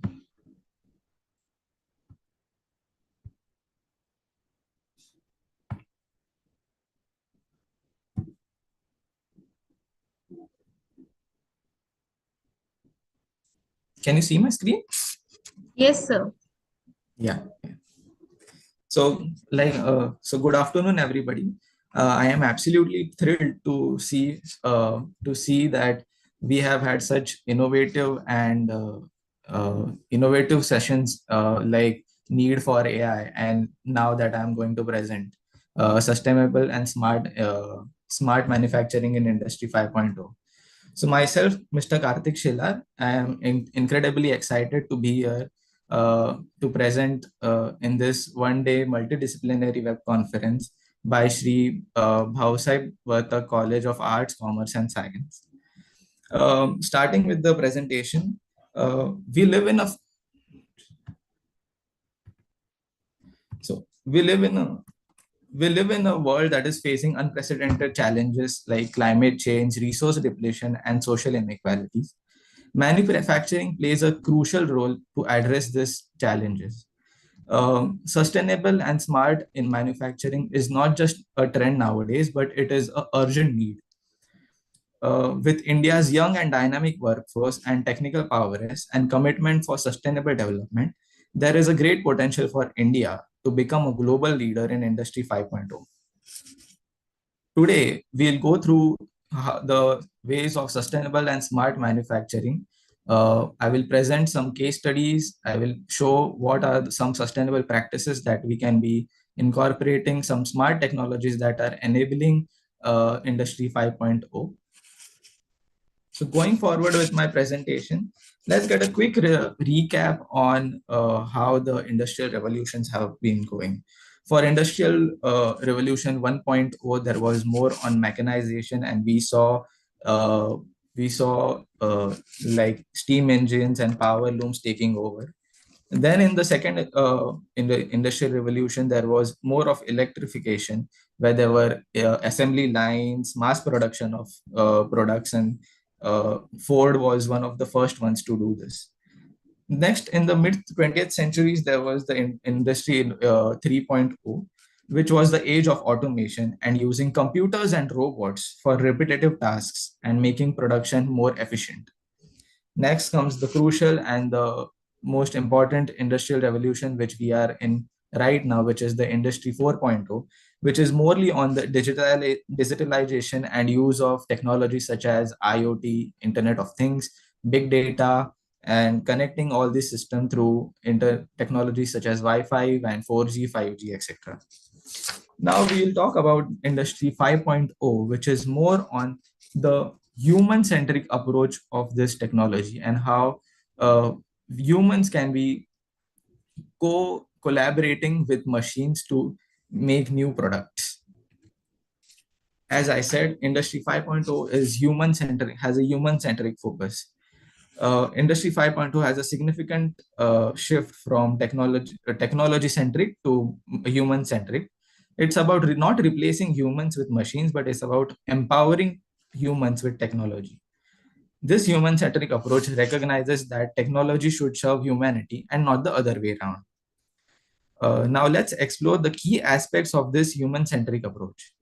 Imagine a workplace where humans and machines work together, each learning and evolving together. This is the essence of collaboration and co-evolution with humans and machines. Next comes the human well-being and safety. Industry 5.0 prioritizes on well-being of workers. By automating dull, dirty, and dangerous tasks, we can create a safer and more fulfilling work environment for the workers. This allows humans to focus on high-value tasks that require creativity, critical thinking, and innovation. Next comes innovation and creativity. Human creativity is driving force for innovation. Industry 5.0 fosters an environment when human skills are nurtured and leveraged to develop a new product and services that meet the evolving needs of customers. Industry 5.0 also speaks about sustainability and resilience and promotes eco-friendly production and prioritizes human well-being. It talks about employee engagement and how industries and manufacturing companies can engage with employee and make them more worthy and upskill themselves. Moving forward with the key pillars, with the key pillars of Industry 5.0. As I said, people-centric is one of the main pillars of the Industry 5.0. And we have discussed about this, that it is about ensuring well-being of the workers and creating a globe place where everyone can thrive. This is about means that fostering collaboration between humans and machines, providing opportunities for upskilling and development, and ensuring that technology serves the needs. Next comes the sustainability. Sustainability is crucial for the future of manufacturing. It's about using resources responsibly, minimizing environmental effect, and creating a circular economy. Then comes the part of resilience, where resilience here means that the manufacturing companies or industry should be able to adapt to change and disruptions. It aims to build a robust and adaptable supply chain that can withstand challenges. It also focuses on diversifying supply chain for sources, implementing flexible manufacturing systems, and leveraging technology to anticipate risk and respond to disruptions. So these are the key three pillars through which Industry 5.0 is being built. Now, moving forward with sustainable and smart manufacturing. So the definition of sustainable and smart manufacturing is sustainable and smart manufacturing represents a transformative approach where we leverage the power of Industry 5.0 technologies to create a manufacturing sector that is not only efficient and productive, but also environmentally responsible and socially conscious. So the key characteristics of this smart and sustainable manufacturing are that it is technology integrated. It involves seamless integration with technologies like AI, IoT, big data, cloud computing, digital twins, etc. It's about sustainable practices such as renewable energy, adoption of circular economy, water conservation, and sustainable supply chains. It's about the human-centric approach where, like I talked about in the pillars and the introduction of how Industry 5.0 is more human-centric than machine-centric. And it's about resilience and adaptability.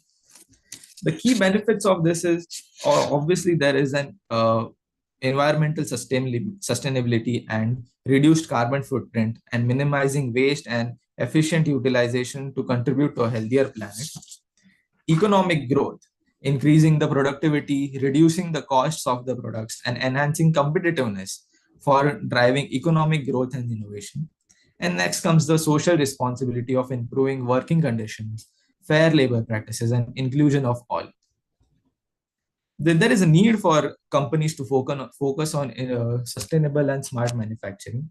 Consumers of today are more conscious about the environmental impact of products that they buy. And there are also increasing regulatory pressures from worldwide. So companies to stay competitive and sustainable practices are no longer an optional, but they are a mandate nowadays. Moving forward with the practices of sustainable manufacturing, I'll talk about the sustainable practices first. Let's throw some numbers here.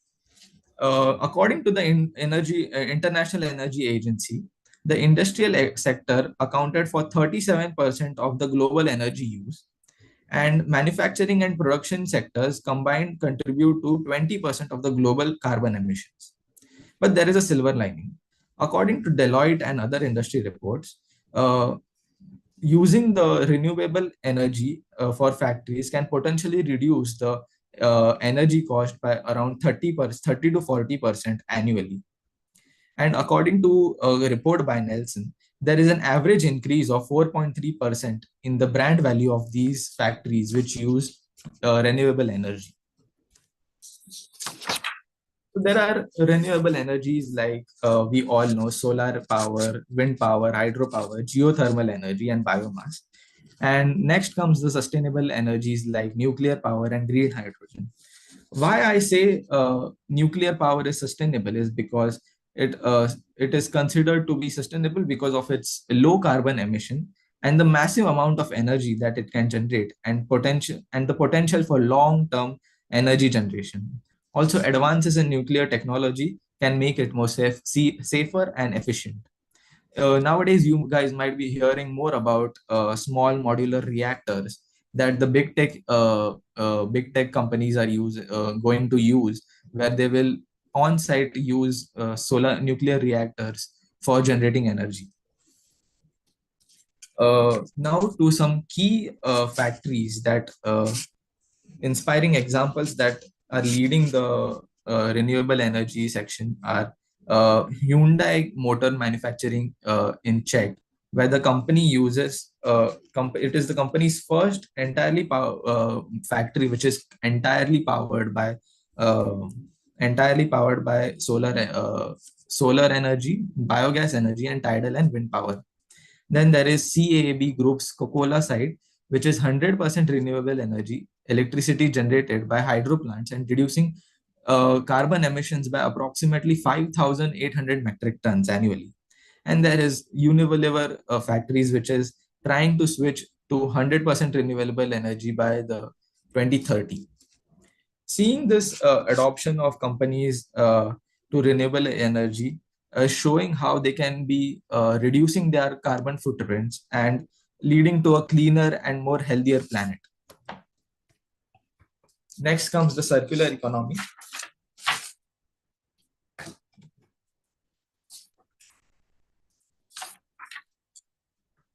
Circular economy. To start the explaining the concept, we'll first go with the what is linear economy. Linear economy has an approach of mostly take, make, and dispose, where we extract raw materials and manufacture products, and then once they are used, we throw them as waste. Circular economy is not like this. And Industry 5.0 focuses more on circular economy. It's about keeping the product as long as possible into the system. It's about the focus of reducing waste, reusing resources, and recycling materials back into production, and creating a closed loop where nothing goes to waste. Instead of end of life, the concept of circular economy produces end of use. Some industry leading companies that are using circular economy are first Dell. Dell is a great example of circular economy in action, as it implements closed loop recycling, where it recovers and reuses materials from its products. So Dell collects products from consumers free of charge, and then they do recycling of these products, and they sort them into materials like plastic and rare earth materials, and this recycled material is then used into their products. Since 2014, Dell has used over 100 million pounds of recycled plastic in its products, and aims to reach a 50% recycled and renewable materials in all products by 2030.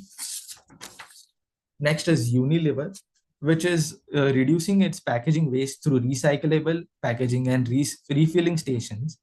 Unilever is another pioneer. It's tackling the global plastic crisis through circular economy. Recyclable plastic, they are committed to making 100% of the recyclable plastic packaging reusable, recyclable, and compostable by 2025. They have refilling stations where consumers can come and refill their home care products to promote reuse of plastic and containers. And there is a recycled content where they want to increase the use of post-consumer recycled plastic in their packaging. These initiatives have some real impacts. 54% of Unilever's plastic packaging was recyclable, reusable, and compostable by 2024. And they have used over 100,000 tons of post-consumer recycled plastic in 2024 alone. Next comes Adidas. You might have seen some videos of Adidas where they are using recyclable plastic bottles from plastic from the ocean, and they have partnered with Parley to do so. On their tags as well, they have some tags for sports where they write about how they have used recyclable plastic and ocean plastic to make these products. In this initiative, as of 2024, Adidas has produced over 50 million pairs of shoes using ocean plastic, where 11 plastic bottles per pair go into one sportswear. Next comes Apple. Apple is using closed loop technology for their electronics. They are aiming to use once recyclable and renewable materials into their projects. They have a robot called Daisy, the revolutionizing the iPhone recycling, which is capable of disassembling 200 iPhones per hour and recovering valuable materials like rare earth elements, tungsten, and steel, and then reintegrating into the new products. And for instance, the latest iPhone used 100% recyclable rare earth elements in their magnets. So some progress and achievements of Apple: 100% recycled tail has been used in solder and main logic boards in their new products, and 100% recycled aluminum is enclosed in their selected projects. So as you see, these companies are paving the way for circular economy, proving it's not just an environmental imperative, but a smart and business strategy. As we move forward in Industry 5.0, embracing circular economy principles will be a crucial for achieving sustainable smart manufacturing and building resilient and resource efficient future. Moving to the next sustainable practice, which is water conservation. As we know that manufacturing industry uses almost 20% of the total freshwater withdrawals for their consumption globally. This is mainly used for cooling factories and production of formulas, etc. Some water conservation strategies are cutting on the water waste and using advanced filtration and recycling processes, like using membrane filtration, reverse osmosis, and advanced oxidation to get clean water back into their systems, and reducing fresh water demand and minimizing wastewater discharge. Next comes sustainable cooling systems in factories, where traditional cooling systems are amongst the largest consumers of water in manufacturing. This can be replaced by closed loop cooling systems and dry cooling technologies. Next comes rainwater harvesting and alternative water resources. As we all know, rainwater harvesting is collecting and reuse of rainwater. There is also some regulatory pressure from governments that is coming, and it is more of a mandate for companies nowadays to go ahead with water consumption, water conservation. We can also reduce water pollution through responsible wastewater management. And then there are smart technologies like IoT-enabled sensors, AI-driven analytics, and predictive maintenance to revolutionize the water conservation in manufacturing. Some companies that are leading their way in water conservation is one of them is Ford.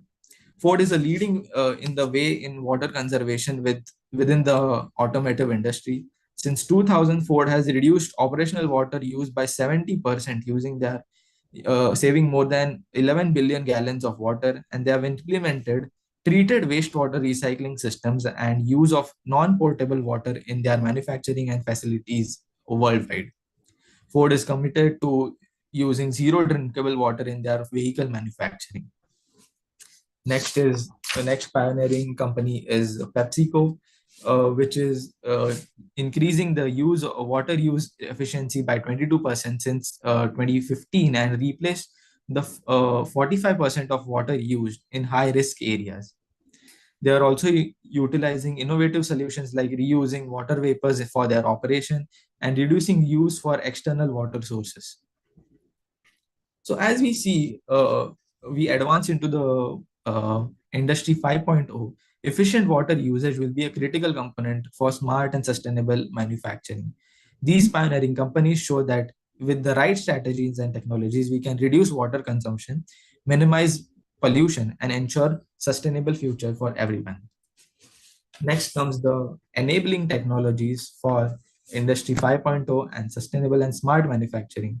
For smart manufacturing, some key technologies that are enabling Industry 5.0 are artificial intelligence, where artificial intelligence can be used for predictive analysis, quality control, human collaboration, etc. Next comes the IoT, blockchain, and big data, where IoT can be used as for smart sensors connecting to supply chains, energy efficiency, and worker safety. Blockchain can be used to ensure that there is transparency, security, and trust in Industry 5.0. for supply chain traceability, smart contracts, data security, and circular economy support. And then there is big data analytics, as these manufacturing companies generate a lot of data. They can be used for predictive analysis using artificial intelligence and machine learning.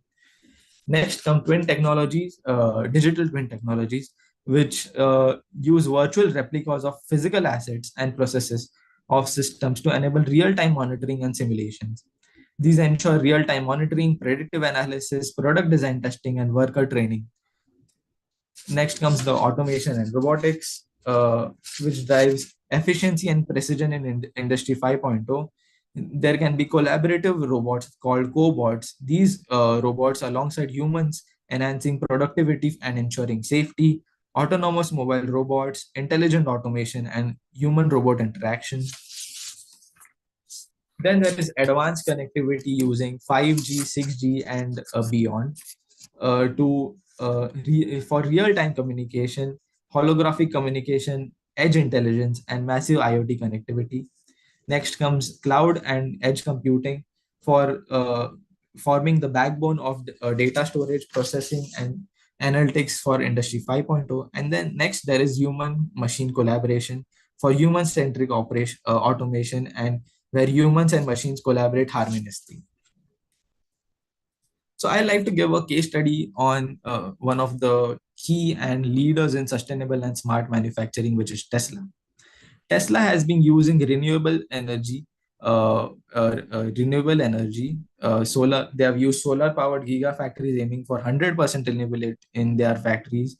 In some of the gigafactories in Nevada, they have used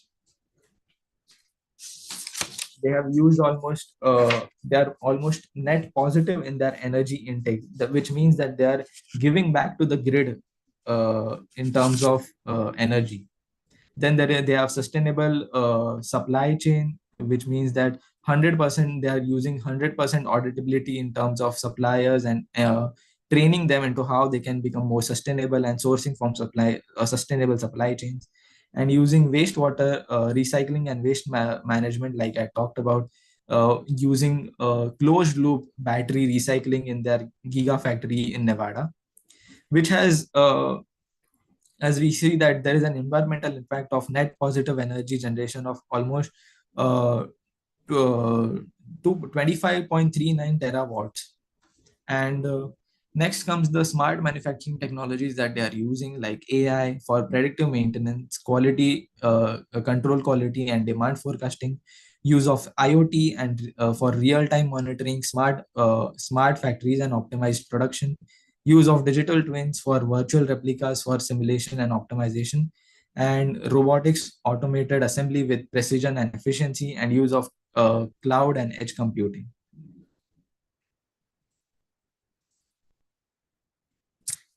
Next comes the how we as Indians can transform to Industry 5.0. There is a reason why India is ready for Industry 5.0. India has a great digital infrastructure and technological advancements. There is an unprecedented expansion of internet, and with government initiatives like Digital India and AI startups and tech companies growing in the Indian ecosystem, there is a great commitment that we can give for Industry 5.0. We have young and skilled workers with the median age of almost 29, booming talent, and which are adaptable to and eager to learn.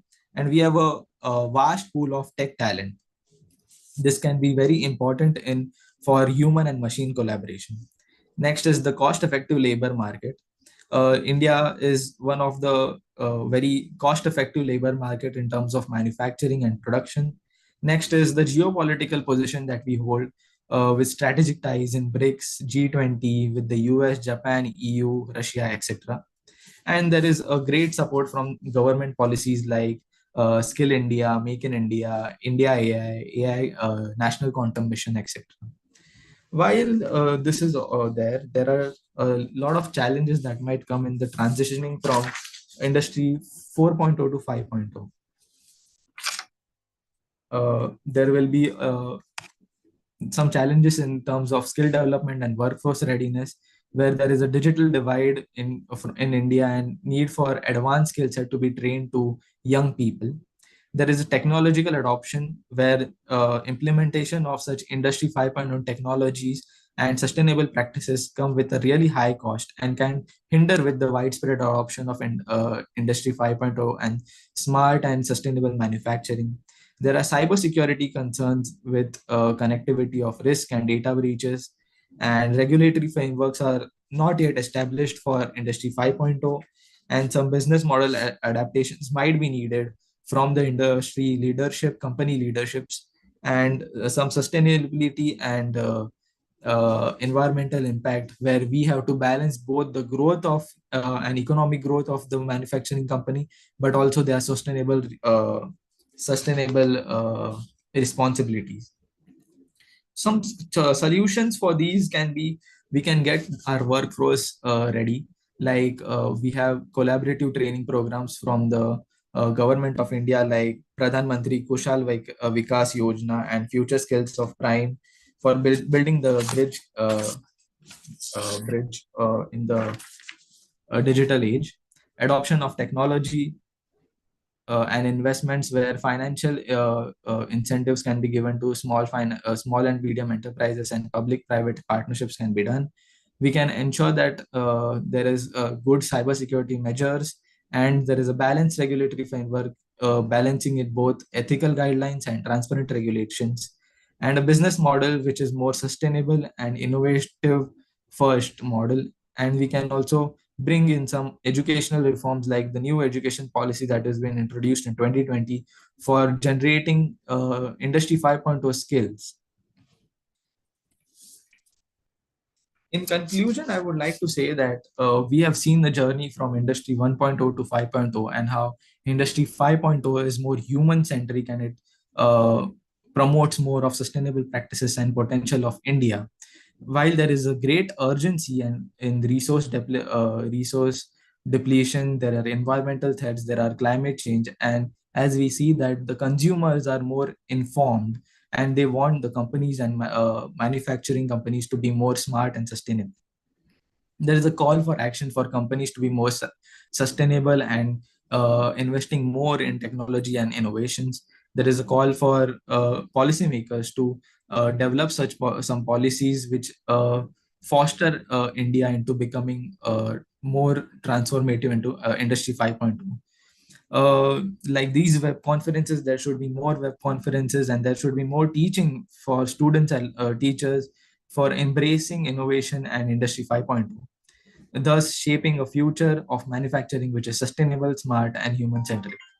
With that, I like to conclude my presentation. And thank you so much for the organizing committee and to principal sir for giving me such a great opportunity to present on the topic in smart and sustainable manufacturing in industry 5.0. Thank you. Thank you so much, sir, for your valuable thoughts and for explaining how industries are bringing smart and sustainable manufacturing into reality. Your words have given us deeper understanding of how industries can adopt advanced technologies while keeping sustainability and human-centric innovation as a priority. Thank you, sir, once again. As we come to the end of this informative and engaging session, it is time to express our gratitude to everyone who has made this event a success. To this, I invite Assistant Professor Seema Bhambarkar to propose the vote of thanks. Over to you, madam.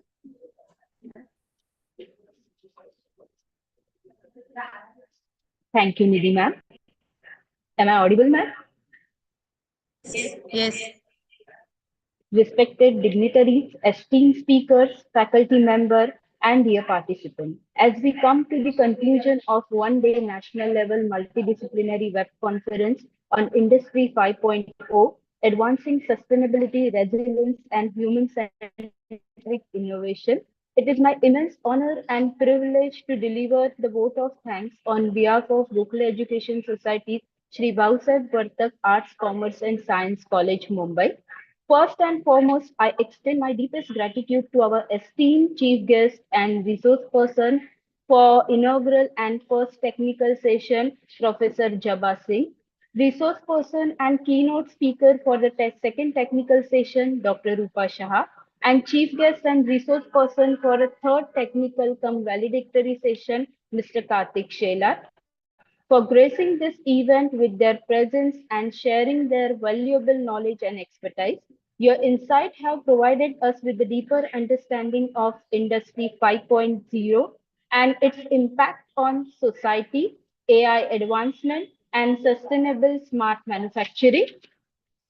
I thank to our in charge principal, Dr. S.B. Karande, for his constant guidance, encouragement, and support in making this conference successful. I sincerely thank our vice principal, Dr. M.D. Auti, and all self-finance coordinator and all faculty member for their valuable contribution and support throughout the conference. I extend my appreciation to all our session coordinator, rapporteur, and organizing committee member who work tirelessly behind the scenes to ensure the execution. A big thank you to all participants for your valuable contribution. We are also grateful to our technical team and support staff ensuring the smooth conduct of online session via YouTube and Zoom. Last but not the least, a special thank to all our attendees and guests for your presence and participation. With this, I extend my sincere thanks to each one of you for being a part of this academic endeavor. We hope to continue this journey of learning and collaboration in future. Once again, thank you all. Thank you, madam, for your kind words of appreciation. With the permission of the chair, we formally conclude this session. Before we end, I would like to thank each and every one, our dignitaries, participants, organizers, and faculty members for your active participation and valuable contributions. Your enthusiasm and involvement has made this conference truly insightful and impactful. We hope that the discussions and ideas shared today will continue to inspire us as we move forward towards future where technology, sustainability, and human-centric innovations go hand in hand. Wish you all a wonderful day ahead. Thank you everyone once again.